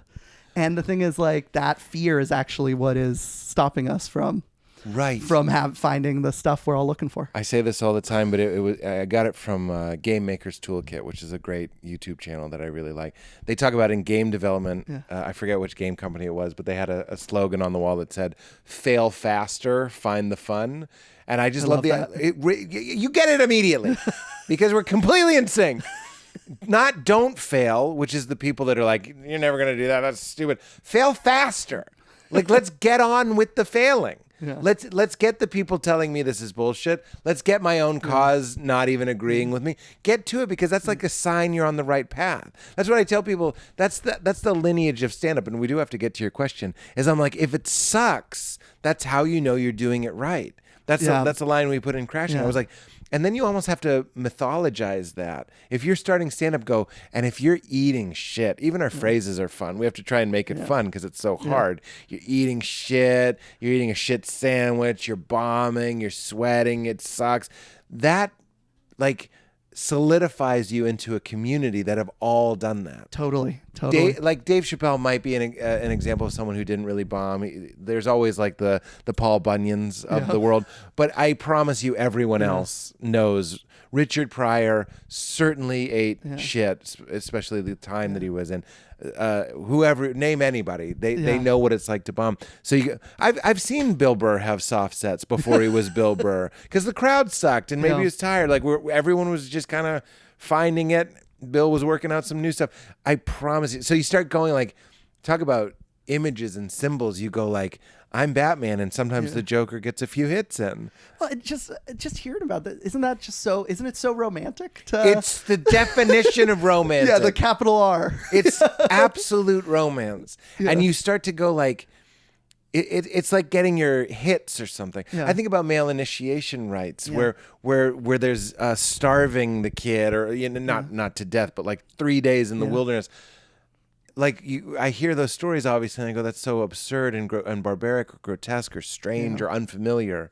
But I'm like, starting stand-up comedy really welds you into a community, because you're like, now that I've put in all of that, it's why I won't stop. First of all, I really love it. But second of all, if I don't feel like doing a spot, I'm like, do it for that kid who used to drive between Dakotas and eat shit at technical colleges for shows while they were serving lunch. Go tell him that you don't want to drop by the Comedy Store. Like fuck you. You put in too much pain. It's what they call in poker, you're pot committed. Yes, you've put so much money in the middle, you have to keep playing. Yeah, and part of my message is, that's not a bug, that's a feature. That's not a bug, that's a feature. But that's it. That's what we mean when we're talking about a community or a craft. Do you know what this gets at? That's so fun. Been so funny in this process. So, I'm not like a self-helpy, right? I made fun of Rise and Grind early in this conversation. My book, I like philosophy and sociology and all this stuff. I like reading all these like social theory people and like all this stuff, and nothing against different worlds, but it's just not my world of like life hacker Tim Ferriss or something. Yeah, sure. Yeah. And, but my book got, categorized in the Dewey Decimal System as a self-help book. Shout out to the Dewey Decimal. Conan the Librarian. And it's like self-help, and that's where it is in the bookstores. That's where it's in the library. Yeah. And so I go on some of these podcasts sometimes that are like super rise and grind self-help podcasts, and I always disappoint them because they think that the commitment, when I'm talking about commitment, this is connected to the stand-up thing. They think when I'm talking about commitment, I'm talking about like committing to a gym routine or committing to a diet. And it's like all self-commitments. It's like, you have a moment where you want to be soft, but Pete's book is about how you need to be hard and do the long thing. Right. But I say, I'm so sorry. That is not what I'm saying at all. All of the commitments that I reference and all of the categorizations I put in the book and in the speech about commitment are about to commitment to something outside of yourself.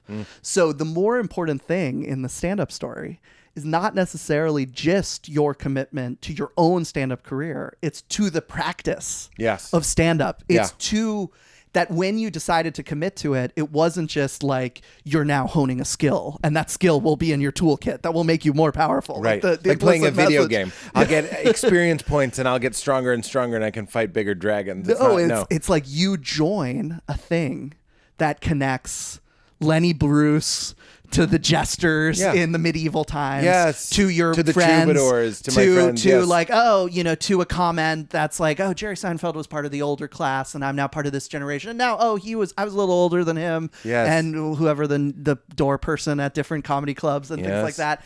And you become part of a culture. Of a lineage, too. And you start moving something called comedy. I don't do it as much as I used to, but there used to feel like you sacrifice. This is absurd. Yeah. I'm channeling 25-year-old. No, I wasn't 25. Like 32-year-old Pete would have been like, you can't have a normal relationship. You sacrifice that on the altar of comedy.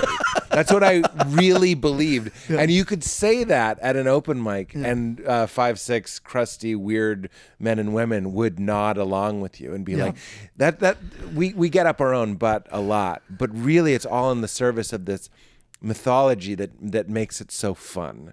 In the same way that sports fandom can be really fun, or following history or whatever, or a TV show, we were making our own mythology and being like, comedy, which doesn't exist. Yeah. It does, but it's not really real. You know what I mean? Like, show it to me. It's like a mist over a large group of happenings. But we treated it almost like a deity. Totally. Yeah. There's this great philosopher, Alasdair MacIntyre, who says everything is about practices. Like the practice of comedy, the practice of chess, the practice of medicine or pharmacies or something. And he says, most of morality, this is a funny thing, like most of our stories of what it means to be a good person, what it means to be a heroic person, only exists within the context of a community of people watching you and finding meaning in that goodness and in that heroism. So the idea of that was heroic for Tony Hawk to do a 900 has no meaning at all if Tony Hawk is alone doing a 900. Right. There won't even be a skate park because there's no practice. So he finds something that's shaped like a ramp and he does the 900. It doesn't, or the McTwist or something. It means nothing. But because a culture has built up that is stable, a bucket that is a receptive bucket has built up that has all these elements to it. Like I call them constellations of meaning, like the boards and the different board companies and the different shoes and the different shoes companies and the different ways you take turns going into the bowl with the board and the different people and the different legendary people means that when Tony Hawk did the 900 at the X Games in the 90s, the sublimity that was felt, the portal to God was deeper, was more there because of all the work. Yes. And so when this is the funny story. I'm sad I learned about this after the book. Tony Hawk's dad. Okay, this is my favorite fact about this. Tony Hawk's dad helped create the first tournaments of vertical skateboarding, and he did all the busy work of it because he thought, oh, my son's really into this. It's this kind of like informal subculture, and I'll try to bring it up to the next level by hosting tournaments and getting sponsors and getting all the different skateboard companies to sponsor it, thus bringing the practice to the next level. Whoa. And so without the Tony Hawk's dads of the world creating the practices, there is no heroism or sublimity in anything that anyone does. So the person that hosts the open mic and sets up the microphone and does the AV. Yes. And the critic that writes a comedy column, the YouTube reaction video that says like, this is what, this is how Pete Holmes has changed and how he compares to this. Right. Is all part of the constellation of meaning that makes when you land a good joke. That's what I mean by the mist. It's and when you zoom in on the mist, it's a constellation is better because it's these things that are tied together, and we're all co-conspiring to make culture. Yes, exactly. because not because there's nothing else to do or would just be waiting around to die. Although I suppose that's part of it. It's because it feels so fucking good. Yes. Like when I can get really flared up about different things. Like we got really excited about espresso. So dumb. But we bought a nice machine and we got the beans and the grinders. But like it mattered because I did all this research to make it matter. And now we're drinking Val and I are getting high on espresso, drinking it being like, you see how it's rounder? You know what I mean? Like, but like I love, and then I find out they have barista competitions and they have to make a flat white in like 30 seconds. Yeah, we'll go drive out 45 minutes and go get this thing. And then I'm going to taste the different flat white. Because that's what life seems to be. Yeah. And that's just another, first of all, it's an excuse to be together, which I think is one of the meanings of life. It's an excuse to be together. And it's a way of loving people. Tony Hawk is really good at standing on a board with 4 wheels on it. Like before that culture, before those constellations of meaning were established, kind of who cares? Totally. Even I know that sounds absurd because what he does is so impressive, but you could maybe show he's that a bad example because he is so spectacular. But I think you could show that to my mom. Though, yeah. If my mom's in a rush, yeah, that's a good she's point. on her way to Stop and Shop. But then she'd if be you like, explain to your mom, who if you cares? made her watch the Tony Hawk documentary and see that, and if get her stand on a board, and see it, yeah, and then, look at how hard this is. If you got into skateboarding and she suddenly, skateboarding's now in the family, so now I got to care about Tony Hawk more. That's exactly and right. It's all the networks, like your relationship with your mom, your relationship with Tony Hawk, and the dad seeing my son is really into this. That fandom and that enthusiasm is another form of love. Totally. He was loving his son. Yeah. And then the fans are loving. I'm not saying it's real love that you can like take to the bank and like the way that you love your daughter. Is it a son or a daughter? Son, yeah. Love your son. That's a different thing. But it is a culture love. It's a pulse. Like it's another beat of that heart. It's some form of it. Yeah. And the stakes of this, the reason why I think this is like a message now is like, if our life gets so broken up into tiny little browsing, swiping pieces that it's like, here's the 900, here's the McTwist, here's you drinking an espresso, here's another drink, here's a culture, that's right. here's something from Oaxaca, here's something from Japan. That's right. It's like you will, the algorithms will raise the things that in 5 seconds will be the most interesting things in 5 seconds context lists to the top. Yeah. But that is like, I feel like we're getting off at level 5 out of 10 when the 10 out of 10s come from, and we could live at 5 out of 10 for the rest of humanity or something. Yes. But the 10 out of 10s come from you getting really into espresso and then reading the books on espresso. Or following the band and they never play that song live. Yeah. Oh, and now you two just played Sunday Bloody Sunday and you're like, oh my God. Like that. I've said this a million times, but I'm going to say it to you because I'd like to see what it... So Richard Rohr, who's a great teacher of mine. Oh, you do? Yeah, Catholic here. Yes. Come on, I love that. Richard Rohr. Okay, so he says one of the definitions of evil, he says, is anything that lies about the fundamental nature of reality. Love it. He doesn't say this. I took that to be like, look, I use Instagram, I post on Instagram, all that sort of stuff. So I'm not saying it's evil, full stop. I'm saying when reality is purported to be these 5-second images, that is potentially evil. It's lying. It's lying to say reality is you being happy at the beach long enough to do a story and then miserable the rest of the day. Like, totally. We don't care if you're not really on a private plane, as long as you look like you're on a private plane. And gone, we sound like two old farts, but like the Jack Kerouac, the people living in the flow, living in the cast, having an authentic experience. I don't care that I sound like an old fogey. Like, fuck everybody.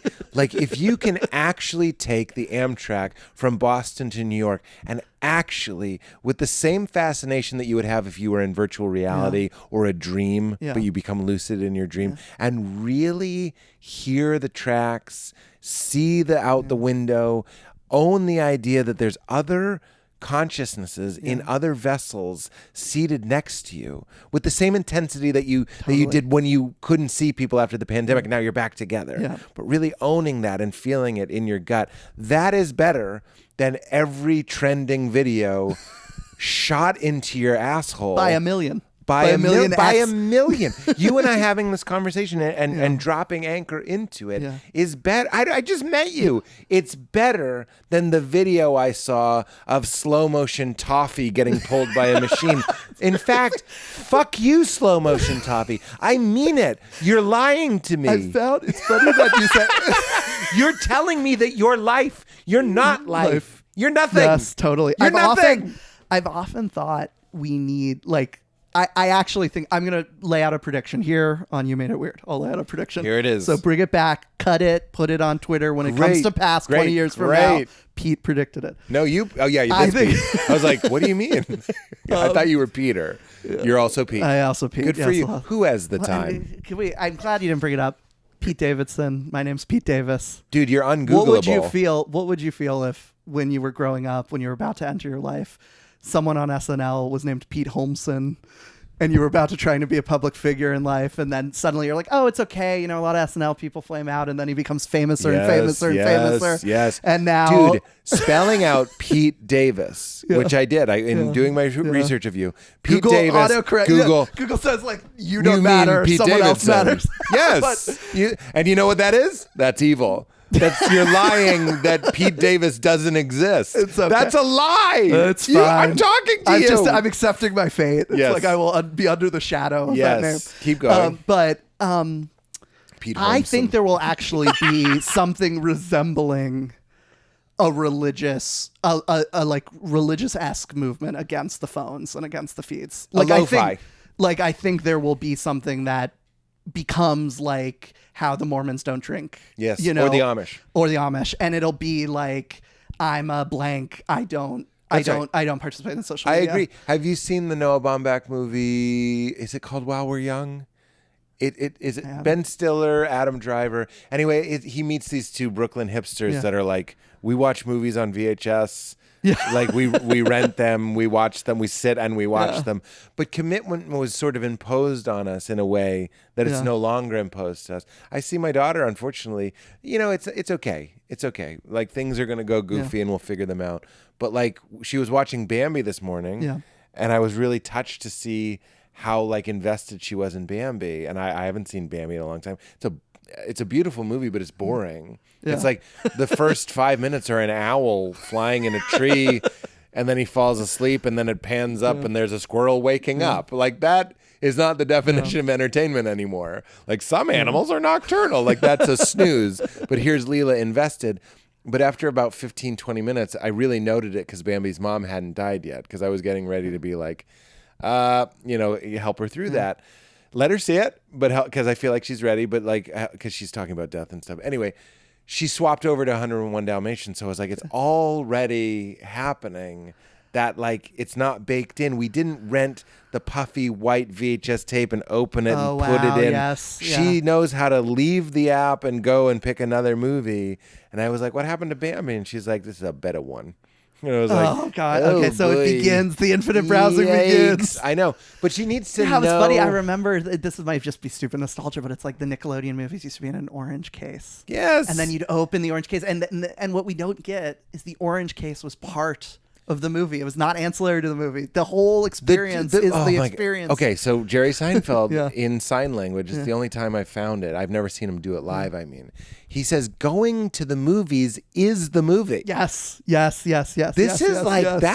wisdom. That's part of the message. You think you like stand-up comedy. Like I said, I had a great show last night, and then my set was good. But hanging out with the comedians, human heat, eye contact, the imperceivable or like sub-perceptual things like the smell of other people's deodorants or whatever, like that all together, the constellation of meaning are the feeling of being alive. Yeah. It's not just jump.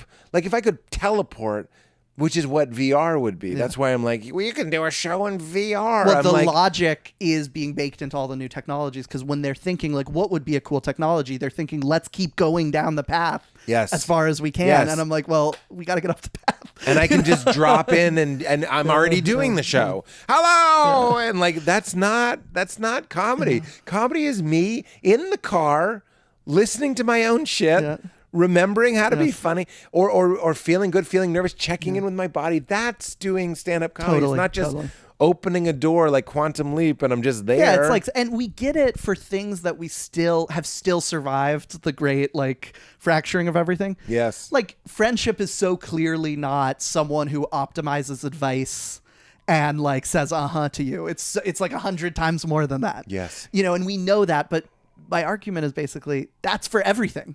So like marriage is not just like you do logistics together in a house. Right. You know, it's everything. Right. And I was just like, but the same is true for like picking something up at the convenience store or something. But the thing life is running out of milk and going to the store. To the store. That's all what life is. And as soon as you figure that out and start enjoying and being embodied as you go to the store to get the milk, instead of being like, gotta get the fucking milk so we can have this dinner.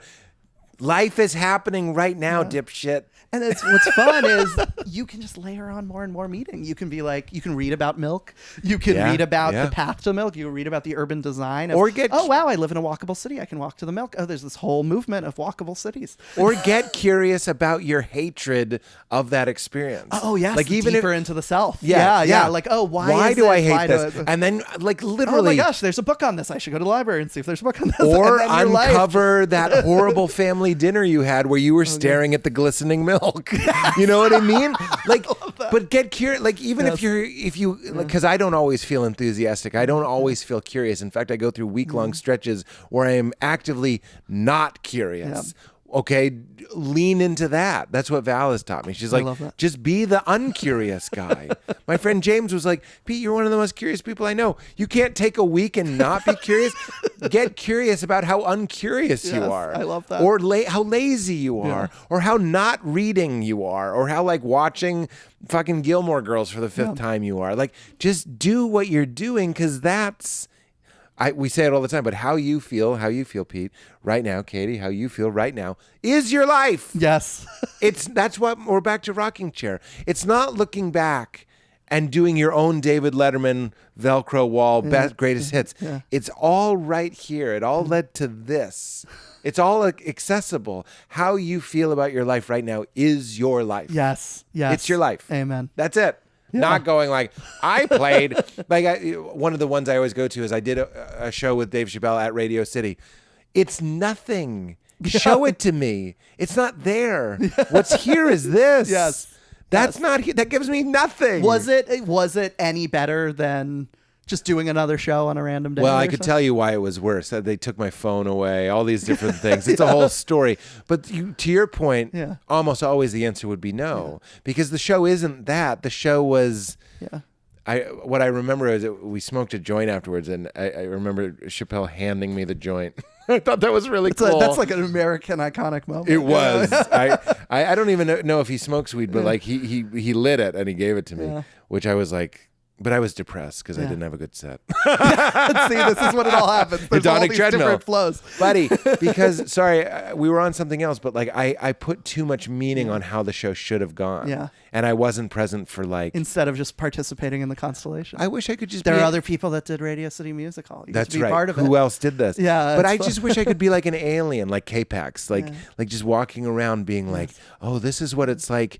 Because at Radio City, I didn't feel welcomed. I was like, wow, this is a weird dream I'm having. Like, I feel so small. Oh, I'm not going to do well. Oh, I'm nervous. That's fun. Like that's my favorite space to be, the appreciator of all things. Yes, I love that. Oh, my gosh. What was your question? Or tell me what else you thought. Yeah. One thing on the old fogies thing, I wanted to say something on that. Please. You know, one of the things I've played with like thinking about all these. What's great about writing a book, this is what people don't get.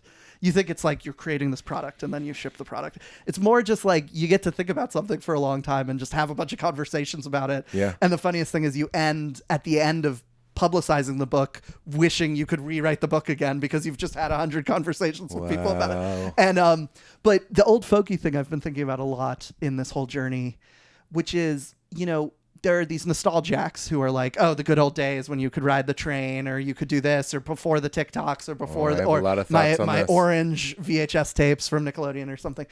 But don't get me one started. of my goals is to free the essence of commitment from the past so that it can be in the future. By which I mean, you can start a tradition right now. Like, it does not have to be the old stuff. It could be some weird techno cyber commitment. Yes. You know, it could be like, you know, it doesn't have to be. Remember, we all used to sit at coffee shops and talk about ideas. It could be like, you are free to do that. We're all doing something else. But if the essence that you love from the past is the commitment, is the fact that something grew. Yes. I never got this interview for the book, but I wanted to interview the guys that designed the Washington Nationals culture. Because you got the Red Sox and the Yankees, and they have Sweet Caroline during the 7th inning. They got the famous pinstripes thing. Yeah. And then you have this new baseball team in 2005, and it's like they have all of baseball is commitment. All of baseball is just the bucket. You know, Yankee Stadium is here, and it has 100 years of leaves in it, and it's the best soil ever. But Washington Nationals has nothing, and I didn't get to interview them, but I really wanted to feature them because I want to say, the message of this book and this whole message is, what are you guys going to start? And then they invented something. They invented the presidential head races where the 3-4 guys get into these giant presidential heads and they run around, and they picked a song. Like they picked a song for the 7th inning stretch. And then the first year it's like, the first time year, they play it, they're like, okay. But then the second year, someone has a memory. They went with their dad the last year. Then the 5th, now we're on year, 15 of it. And suddenly it's like, oh, that was the song that played when we won the World Series. And that was the song that played when my dad's not around anymore. But when I went with my dad, that song played. And now the song in the 7th inning stretch has accrued meaning. And so my message is, don't go to Yankee Stadium. You don't have to be nostalgic for the good old days. Yes. You could be the Nationals and make your new thing. By the way, first of all, I love you, and this is great. 2, so the first Christmas was that way. Yes. Like, the first Christmas was like, why are you bringing a tree inside? What a crazy. That's insane. Yes. Ho, ho, ho. Get the fuck out of here. Second Christmas, all right, I'll hang my socks over by the fire. No, you're doing the thing again. The shtick. The shtick. Okay. It's all made up. It's all made up, but that doesn't mean it's not real. And now you see a tree and you like cry and weep with all of the meaning in your life. Just lean into how weird it is. It's all a co-conspiracy. Yeah. 2 things about that. One, my friend Yoni Weinberg, who I love, he's a great writer, very funny guy. He opted out. He only does dating in the wild. He's a single guy. And he was just like, these apps are making me depressed. I got off all of them. And he used to come into the room and he was like, yeah, I got in an Uber pool and I met this young woman. And he doesn't know her 5 favorite foods. Yeah. They go on a date and they fucking live in the moment. And he used to go on and on about how incredible it was, not just to do it, but to reclaim, to realize what you're realizing, which is like, wait a minute, that's real freedom. You can go to a coffee shop. You can go to a trivia night. You can host a movie night where we're not allowed to flip. We're all going to watch this fucking movie and we're not going to second screen. So there are cases like Yoni that are doing this. The second thing I want to say about nostalgia that like, oh, we used to be able to ride the train. And I love my dad. I'm not shitting on him, but my dad didn't have a cell phone, but he was on his phone. Yes. You know what I'm saying? Like people in the 80s that didn't have TikTok or didn't have, obviously, we're still up here just watching. Richard Rohr says most of our thoughts is like a dog going back to its vomit. It's repetitive. Endless. If you could type it out on ticky tape, it would just be like the same shit over and over. Do they like nonsense anxieties? So there were people in the 80s taking the Amtrak from Boston to New York that weren't watching Instagram, but they were watching a looping video of a dog catching a Frisbee. Because it was better than feeling their feelings. Totally. So there are always ways. That's what makes the phone so offensive, I think, is it's, to use a big word, it's the manifestation or the materialization of a problem human beings have always had, which is we would rather look at some nonsense than actually do what we're doing. Yes. And honestly, to have some compassion there, often what we're doing is uncomfortable or uncertain. So like you'll catch me looking at my phone if I'm in a picnic and I don't know anybody. Yeah. Absolutely. But before I had my phone, I might have just looked down and thought about a Weird Al video that I really liked. It's the same thing. Everything. It's similar. It's the hard part is everything is a valley before you get the gifts, basically. Like any commitment is basically like the first thing is always worse than Netflix. You know, like it's like going to the community meeting, going to the neighborhood picnic the first time will be worse than seeing your old friends or watching an interesting thing online. Mm-hmm. It might be worse the second time and the third time, but then you just go down and then the goal is you just gotta, and that's just like meeting people, you know, starting stand up, you know, bombing is much worse than not, you know, thinking the jokes alone in your head where they're good. And there's like also like an information aspect to it where it's like you enter something new and it's just like the chaos of meaninglessness. There's no, your psychological immune system hasn't kicked in yet. It's just like all this new information that has no meaning to me and no purpose to me and no community to me.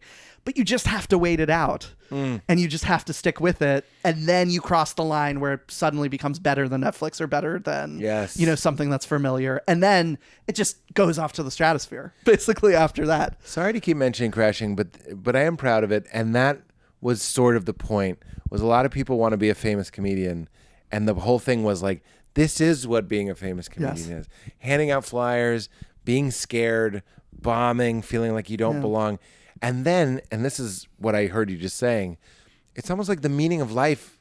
So much of our life is now looking back. I hang out with Moshe Kasher or something. You look back on the horrible stories, and those actually are like the foundation upon which you built what it means to be a comedian. Totally. They're your badges of honor. Yes. All your best stories are the things you didn't want to happen. Yeah. No, I've had times where I have, this is a totally weird feeling. I've never thought about it till just now, where I wish I had more bad things happen in the past to have funny stories about them.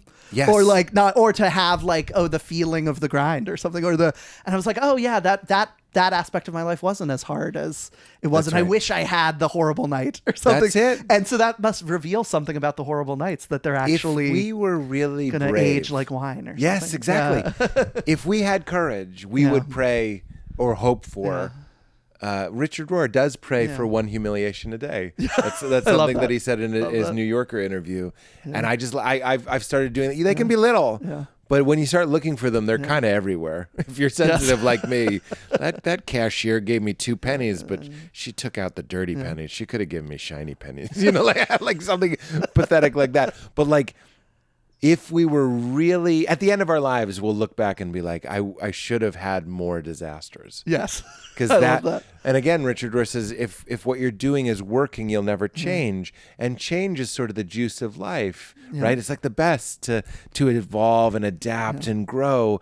And you won't do it unless something that you didn't ask for that's just how human beings are. Yes. We don't change if it's working.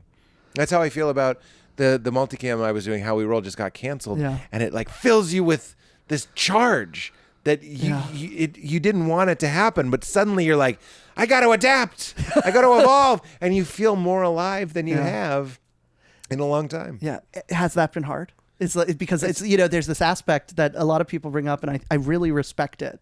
as a critique of the commitment thing, which is you're not in charge of all of your commitments. That's right. And sometimes they can be ripped from you. That's right. That's the risk. Yeah. And so like you put your heart into You this pour thing, yourself all in, and like, you have all the things I talk about. You have these senses of meaning. You have these rituals. You have these rhythms. You have with this community. Other people. Yeah, it was the most community and thing that must I've be ever done. really hard to have it be, the It gods was. come down and say, the TV gods and say, Yes. that's not a thing. That bucket will be ripped from the post. Exactly. But That's hard. because I'm so sorry. That's Oh, hard. I appreciate that. But it was hard, and I was honest about that. Val's very good at being like, you need to like don't just, I'll candy coat the whole thing. Yeah. Be like, it was actually great. Here's why, But like you notice these feelings of whatever it might be, dread or disappointment. And then now we let them in and we have tea with those bad feelings, and it's okay. That's what sort of doesn't charge them up. The pushing them away charges them up. Yes, But if you let them in like little rambunctious children, oh, here's sadness. Come on in. Give him a hug. Tussle his hair. It's much better that way to say yes to these bad feelings. Yeah. So that was a great technique. I feel sad. Yes, thank you. Sadness. All right. Great. Your brain has no idea what the fuck to do with that. It's like, he's saying thank you for the sadness. Like it takes away its charge. Yeah. But we did mourn it. And then I am happy to say that there was this like, oh my God, I'm writing. All these ideas, but not just inspiration, like life energy, like prana. I was like, I'm alive. And like when you know what you're doing and your future is sort of has the illusion of being guaranteed, like season 2, that's someone saying like, here's what your 2023 will be. Yeah. And you're like, that seems nice. But you're not busting with electricity. That's actually more like a coast. Like the plane is in the air and now it's just going to coast and glide on the air. It's actually, it can be more exciting. I said on We Made It Weird, it's like I was a pirate and I docked and I got off and I opened a spice shop and it was doing really well. And then one day someone said, you don't have a permit for these spices. And I was like, all right. And I got back on the boat. And then to make it even funnier, another pirate ship started shooting me with cannonballs, and my ship, that's the show, is now deteriorated. And all the spices are in the water. But the cool thing is you get to grab a rope, put a knife in your teeth, and swing to the other boat. Again. Yes. Yeah. And you go, and you would never do that. I love no that. pirate did that unless he had to. And later in that pirate's one-legged life, he was like, remember that time I put a knife and swung on a rope? That was some insane shit. Nice. That really shivered me timbers.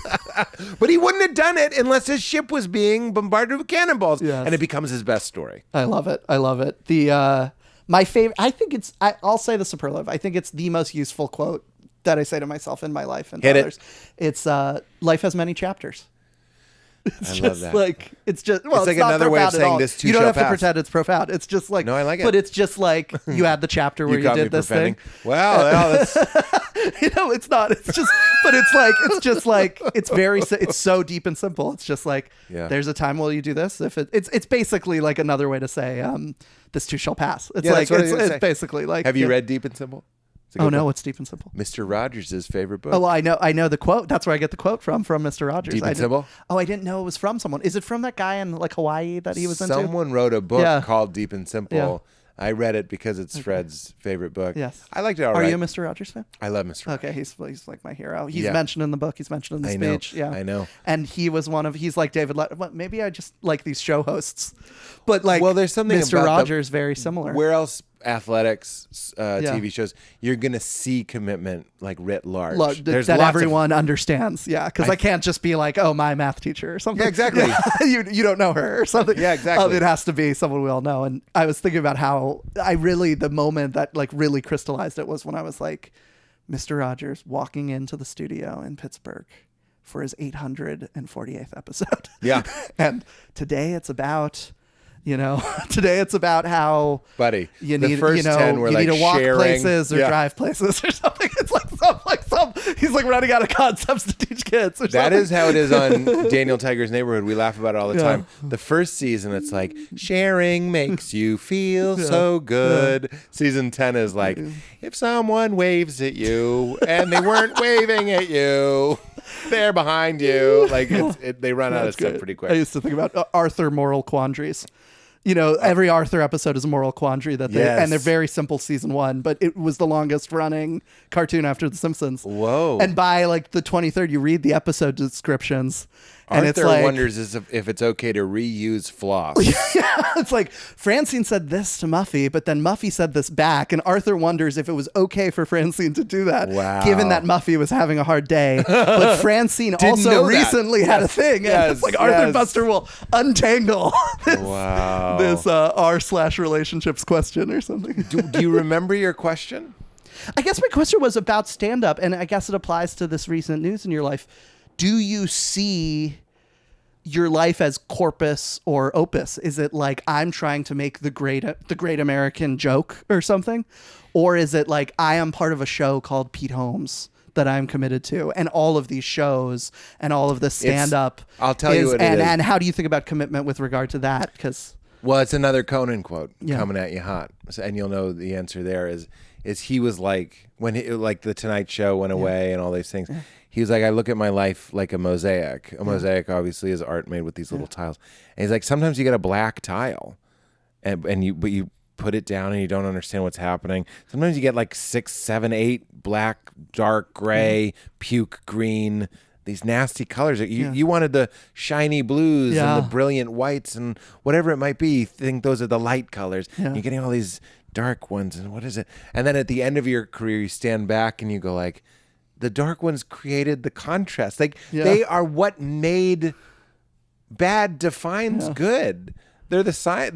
Now I'm going to another metaphor, but same coin, different sides. Yeah, this is okay. Here's a weird on in the news Hollywood question. Sure. About that exact thing. Do you think Will Smith? Maybe this is too close to home. I don't know. Do you think Will I did Smith? Tell you I auditioned for King Richard. Oh, you auditioned for King Richard, but it's like I think that makes me and Will pretty tight. But we don't need to say. It's just like in the abstract, the proverbial Will Smith. Yeah. He wins the Oscar being a perfect person his whole life. Yeah. And then he has to have the like anomie of like, I've done everything. Or he has this wrench thrown into his life right before the moment. Do you wonder if like, is there more pain in just like having the perfect life, or is there more pain in like having the wrench thrown in your life? Because it's the mosaic thing. Like, because 10 years from now, when he decides how he wants to come back from this, exactly, that will be like the flavor in his life. Look, I'm not saying it's good or bad that he did it. I don't want to like make light of whatever it was, but like looking at lives, it's just such a story of a life. That's what I think. You know where I stand. We start talking about paraplegics. It's like, these things that you wouldn't ask for often end up being exactly what makes the thing a work of art at the end. And that weird Twilight Zone, all you eat is ambrosia and everything's perfect. Everything goes your way. It's in the Matrix where they're like, the first Matrix, there was no suffering. Because the machines thought like machines, and they were like, well, we just need them to be comatose. Let's make it no suffering. But they were like, we lost whole batches of people because they couldn't accept it. We know that it has to be the bad night at the Oscars to inform the good night or the good life, or the black and the white. You need both. They define one another. Yeah, like when he comes back in 5 years and gives this beautiful, like, or not, who knows? It's Michael Jordan losing. Like you have to lose sometimes. Yeah, you have to go You away. have to play baseball sometimes, or whatever. I'm not being the millionth person to make fun of that. I'm saying it needs to be this. This defines this. Yes, totally. That's it. That's the whole thing of life. All right, we figured it out. Yes. Let's do a couple random questions before we get to the meaning of life. Have you ever seen a ghost? You seem like you haven't. I have not seen a ghost, but I'm a believer. Really? Yeah, I'm a believer. Yeah. By the way, I didn't mean that as an insult. Like, you just seem like too happy. I used to have a joke about seeing a ghost, which was, if I ever saw a ghost, my first response would be like, oh my gosh, there's an afterlife. Wow. Not, I'm scared. And I don't get why all the people are scared. Has that bit. Oh, okay. He goes, oh my God. Because I don't want to say exactly, but he was like, it would shake his worldview. Yeah, like, so my first thought wouldn't be like, Yeah. oh my gosh, I'm in danger, it would be like the most important question in human history is like, has a new piece of data. Yeah, that's right. I think when it becomes not someone from our plane who died and is now still inhabiting the castle that they lived in, when it becomes a little glimpse into the fact that there may be like an infinite, potentially, number of realities overlain, and one of them just sort of bloop, like just for a second, that's less me serving. Yes. You know what I mean? I'm like, if I'm like, oh, I'll die and I'll be a ghost, that's good. But if it's just like for no reason, just like a sponge with a tongue comes through the wall, That would be scary. Okay, you know that's what I fair. mean? That's fair. But yeah, I love that. No ghosts. Have you ever almost died? No, I've had a pretty. Okay, sorry. When's the last time you shit your pants? It's my example. Yeah, no, I wish I'd almost died. Then I could talk about it. Yeah, if you don't have that one, you got to talk about poopy pants. Any good poop pants stories? No bad poop pants stories. I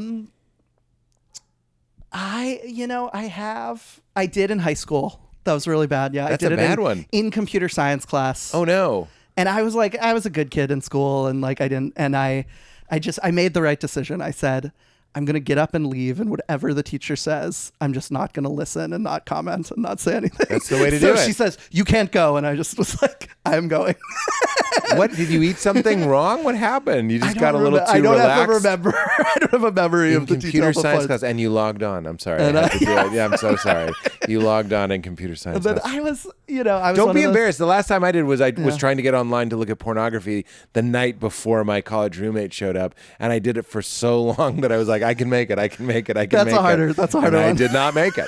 And I logged on, and I didn't log on. I couldn't get online. You know, it was hard back then. This is my recommendation for anyone who has this in high school. I came back, and I totally owned it to the two guys that were next to me. You were like, I just shit my pants. I just pooed my pants. Because here we are. This is why I'm asking. This becomes the good story. Yeah. You were just like, hey, guess what? What's up? I just shit my pants. And they're like, oh, okay. It's like, that's why I left. That's what happened. I threw away the boxers in the trash can. We'll see who's laughing when I'm giving this speech at Harvard, motherfucker. I love that. I'm trying to think. That's the question we'll get to at the end. I feel like we've been talking about the meaning of life this entire podcast. Yeah, sorry. No, in the best way. Usually in the last 30, we're like, let's talk about the meaning of life. But in the interest of time, we'll just do it briefly. You mentioned Richard Rohr. You mentioned half Jewish, half Catholic. Yeah. Do you have any framework for the meaning of life? Any symbol system? Yeah. Any tradition that speaks to you? I have two ideas that have sung a song in my heart. So what do I know about the meaning of life? But like I can tell you about the deep songs in my heart. Hit them. One, and the I came at them because I'm just like you can probably tell I like start from the abstract on down, stars down to soil instead of soil up to stars. But I could start from the stars down to the soil. But I have these two ideas that I'm like fighting for in my public life, which are democracy and solidarity. But there's like a core concrete thing inside of each of those. So what's the thing inside of democracy? The thing inside of democracy in my heart is like creativity. There's some spiritual thing about the fact that the world presents us with something and we come up with something else. And there's this amazing philosopher, Roberto Unger, who says, there's more in us, in each of us individually. He has these grand quotes. There is more in us, in each of us individually, and in all of us collectively than there ever is in the world. And the act of creation is the act of turning the tables on the world. The world gives you a script. It tries to code a machine in your head, but inside your head is also an anti-machine called the imagination. This is all him. This is the whole quote? No, I stopped the quote and then just did summaries after that. That was inside incredible. your head is an anti-machine called the imagination where the new is created. And I just think there's something is amazing. There's something really special. So that's him like putting words in a thing I just felt deeper than words, which is I just love the idea that people have ideas. And I just love it. I think everybody has ideas. And what I say the project of democracy is society admitting that everyone has ideas. Everyone can co-create our shared world. And so I really believe in the like spiritual project of respecting the gifts that you were given as your ideas. And oh my gosh, I've been given a gift from the spirit world. It's an idea or it's a thing. And now if I find it to be authentic and true, I have to do the labor of bringing it into the world by painting the painting. The idea comes to you, and if you say no, it'll go to someone else. Yeah, it'll go to someone, and it's like, oh gosh. And then I really have to believe carry in that. this. Yes. And then you do the work of that. And then the project in society is the project of saying, all the people, no matter their background, no matter where they're from, no matter where they are, they have the spirit realm doesn't care like who they are in all the structures of our world. The ideas will come to them too. So that's one. So that's democracy. Solidarity is the core thing of that is like the unprofound thing of love. It's that if the creation stuff is we want to help everyone achieve their dreams or realize their dreams, this is about seeing each other's dreams as our own.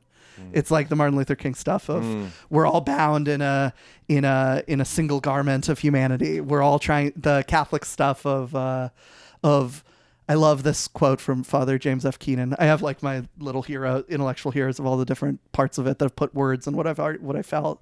He said, mercy is the willingness to enter into the chaos of others. Wow. And he's like, that's what God did with Jesus. Is he said, oh, I'm in comfort. There's a lot of chaos down there. The message of Christianity is God entered into the chaos of humanity. And what we have to do, what usually our sin is not like I drank when I said I wouldn't drink or something. Our sin is the failure to bother to love. And love is willingness to enter into the chaos of others. Oh, I have comfort, but someone's having a really chaotic thing over there. I'm going to jump in. Right. I'm going to jump in like God jumped into us, wow. And not that we're God, but that we'll act as he did. And in doing that, in caring, in extending mercy to each other, the Catholics have this like phrase, the works of mercy, where they said, okay, if you don't know what we mean by that, I'm going to lay it out there. Feed the hungry, give drink to the thirsty, clothe the naked, visit the imprisoned, visit the sick, bury the dead. What you do in caring for each other, in being merciful to each other, is you weave us all together. You start reknitting the stuff that you repair the breach, you bridge the divides, you bring the outside in and the inside out, and weave together the garment again. So that's the work of solidarity. And so those are my two. Was that too? What a stupid answer. My worry was, what are you, crazy? What are you, nuts? It's fantastic. Oh yeah. Who was that quote? Which quote? Which one? I don't remember. Oh, the big one. No, shit happens. Who said that? His name is Roberto Unger. Roberto Unger. This you have to text me a visionary link to Brazilian American. Oh wow, Brazil. Yeah. Fantastic answer. Do you think when we die it's over? Dead over? I'm a no on that. I think we got something. Really? I don't know though. Fun. Can I tell you? I don't know. I hate to say this, but I was like Harvard boy, computer science. He's probably like turn the computer off. No. I'm a believer. I love it. Look at you. What fun. I don't know. This is such a stupid thought. I tell myself I'm going to try to be honest and vulnerable here. I literally say, in my 40s, I'll think about that. Yeah. I'm like not ready to think about it too hard now. By the way, maybe I should, but and I've scheduled for myself. I said I've set a reminder. Start thinking about what's in the afterlife. Yes. Start reading the traditions of that, or like feeling that. I'm calling you Petey. I believe it's Indian. It is Indian culture. I just don't want to be wrong, but I'm going to risk being wrong. Ram Dass talked about in Indian culture. It was like. You got your teenagers, then you got your 20s and 30s to like build your career and 30s to have your family. And then it's like 40s, 50s. I might be getting the decades wrong. Then what we call retirement is when you're supposed to dig in deep to the meaning of it all. Yeah. Like you dance the dance. Yeah. And then in your golden years, you go like, okay, now what was all that? It's like after the fact. Yeah. But like, there's something beautifully respectful of that. It's like, I'm going to just dance the dance, and then I'll go, who was playing that music? Where was that music coming from? I just want to sit in I just want to sit with the mundane stuff. Mundane and like earthly, in the deep sense of the word mundane. Like we're all here and we all love each other and we do fun things and we make crafts and we love places and we go sit on this couch and I don't want to. I'm not ready for that yet. I haven't circled in the circle of circling here and back to that depth yet. I love it. But my heart is open to to the light there, the light at the end of the tunnel there. Ram Dass also used to say, I want to believe things that would make other people's hair turn white. Like he wanted to soften to the infinite potentials. Yeah. Like, and I think there's something really admirable about that. We went back to like believing in that there might be a time for gay rights, is one type of belief. Yeah. Then I think there's a spiritual or a cosmic equivalent to that, being like, start playing with those thought experiments and getting soft. It's fun and spacious. Yes. It's really fun. Well, I can't wait for you. What is this? What did you get me? Should I open it? I got you a gift. It's kind of, it's a book. I know you like these books that reflect on deep meaning. And I thought you'd like this one. Maybe you have it already. Have you ever read this one? No. Okay. The Gift by Lewis Hyde. You know when I was talking about the imagination and the gifts and the stuff and the Gilbert stuff? Yeah. This book is one of the 2 books that changed my life. Really? The other one was I Am beautiful, Thou by Martin Buber. Okay. The great one on like how to relate to other people. This one is the Sorry, great rap job. Sorry. I heard you, Martin, but I mean like ribbon. I just took it off like it was a wrapper around the McDonald's number occasion. 2. No, that was great. This is part of my joy of seeing this as an end in itself instead of a means. I'm That's like, right. We're seeing a person. I'm meeting right. him. I'm going to his house. I got to bring him a gift. You did, and what it's this called is The about Gift. is it's about the difference between gift. My dad was a cultural anthropologist. Oh, wow. Everything makes sense now. If I'm like into all the stuff he was like, and so it's a very anthropological book. It's like about the difference between gift cultures and exchange cultures. So it starts with this like little like, you can have an exchange culture where I get something and you get something, or you can have this gift culture where like the gift flows between all of us. Oh my God. But then it just like starts expanding out. And it's like, what about the gift of the artist's gift? And what about like the gift of the history of Judaism and Christianity? And what about like the gift that Walt Whitman wrote about? And then it spirals out, and then you start seeing the whole world in terms of the gift. Wow. And all these artists love it. And I know you're on a creative journey, and I thought you'd appreciate it. Thank you so much, Pete. I really Lewis appreciate Hyde. that. And it sounds a lot lighter than the Jason Bateman movie, The Gift, which is about, I don't even want to spoil it. Did you see it? Oh, no, that was the movie version of this Oh, book. really? Well, that was very dark. I don't even want to spoil that No, movie. this is That the was novelization. It was after the fact. I love when they write him, like the first Batman, they wrote the book after the movie came out. And I read it. Thank you so much. Yes. Well, we've done it all. I love this episode. Thank you so much for coming on. Thank you for having me on. I so appreciate it. My sincere pleasure. I will say I'm a fan of the podcast. Oh, I'm and so I glad. am one of the parasocial listeners that you've been committed to and being out every Wednesday on the podcast. Right, that's right. And so it's so wonderful to show try. up on Wednesday. I don't think we've missed have we ever missed a Wednesday? Fridays ones sometimes come out late, but the Wednesday ones, I don't think we've ever missed a Wednesday. I think. And I remember it. No. I remember that one. Margaret Cho. Margaret Cho hasn't. Why did I pick one of the few people that hasn't done the podcast? Thank you so much, Pete. This was a the joy. last Thank question, as you know, is can you tell me a time that you laughed really, really hard in your life? Any guess? Where maybe you were little, maybe someone fell down, maybe you shit your pants in computer science class. Can you Not a laugh. It doesn't even have to be a good story, but like I just like giving you the chance to have the memory. If tears are streaming down your face and you just can't stop laughing, how old are you? Who are you with? What are you doing? One of the great loves of my life is my high school friends. I've had these high school friends my whole life. Every time we get together, it's just constant comedy jazz the whole time.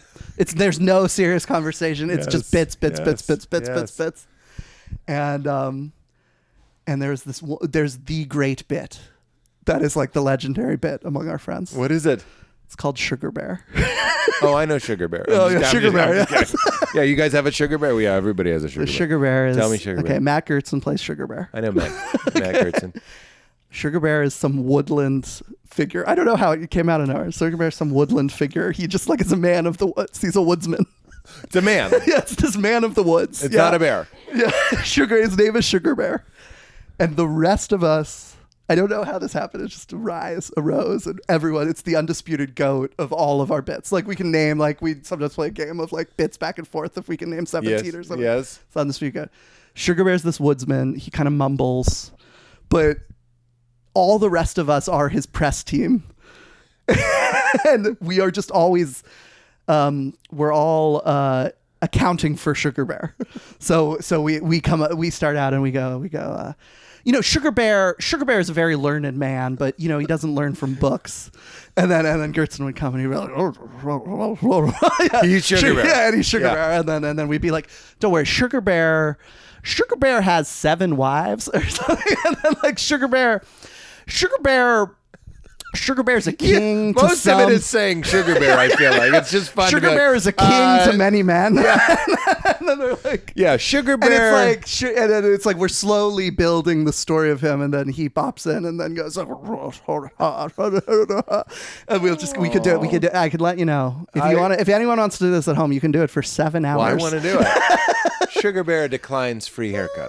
This is just something you need to know. Sugar Bear, that's what you do. You declines free haircut. Sugar Bear likes to do that himself. It's like, what what was that Barb and Star where they're like talking about the fictional character? I forget what it is, but they show up at the spoiler. They show up at the end. No. We all watched that during the pandemic. It's okay. I love that. It sounds like you have rich, good, deep friends. I love them. Yeah. And you've committed to them. Yes. And I'll never forget the nail in the pot, the bucket with I've already forgotten it.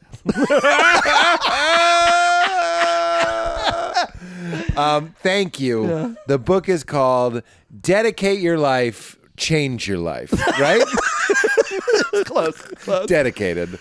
And it's not by Pete Davidson, it's by Pete Davis. Yes. The one time. You are Googleable, damn it. So you Google Pete Davis and then you click, did you mean Pete Davis? Because it will automatically say. That's right.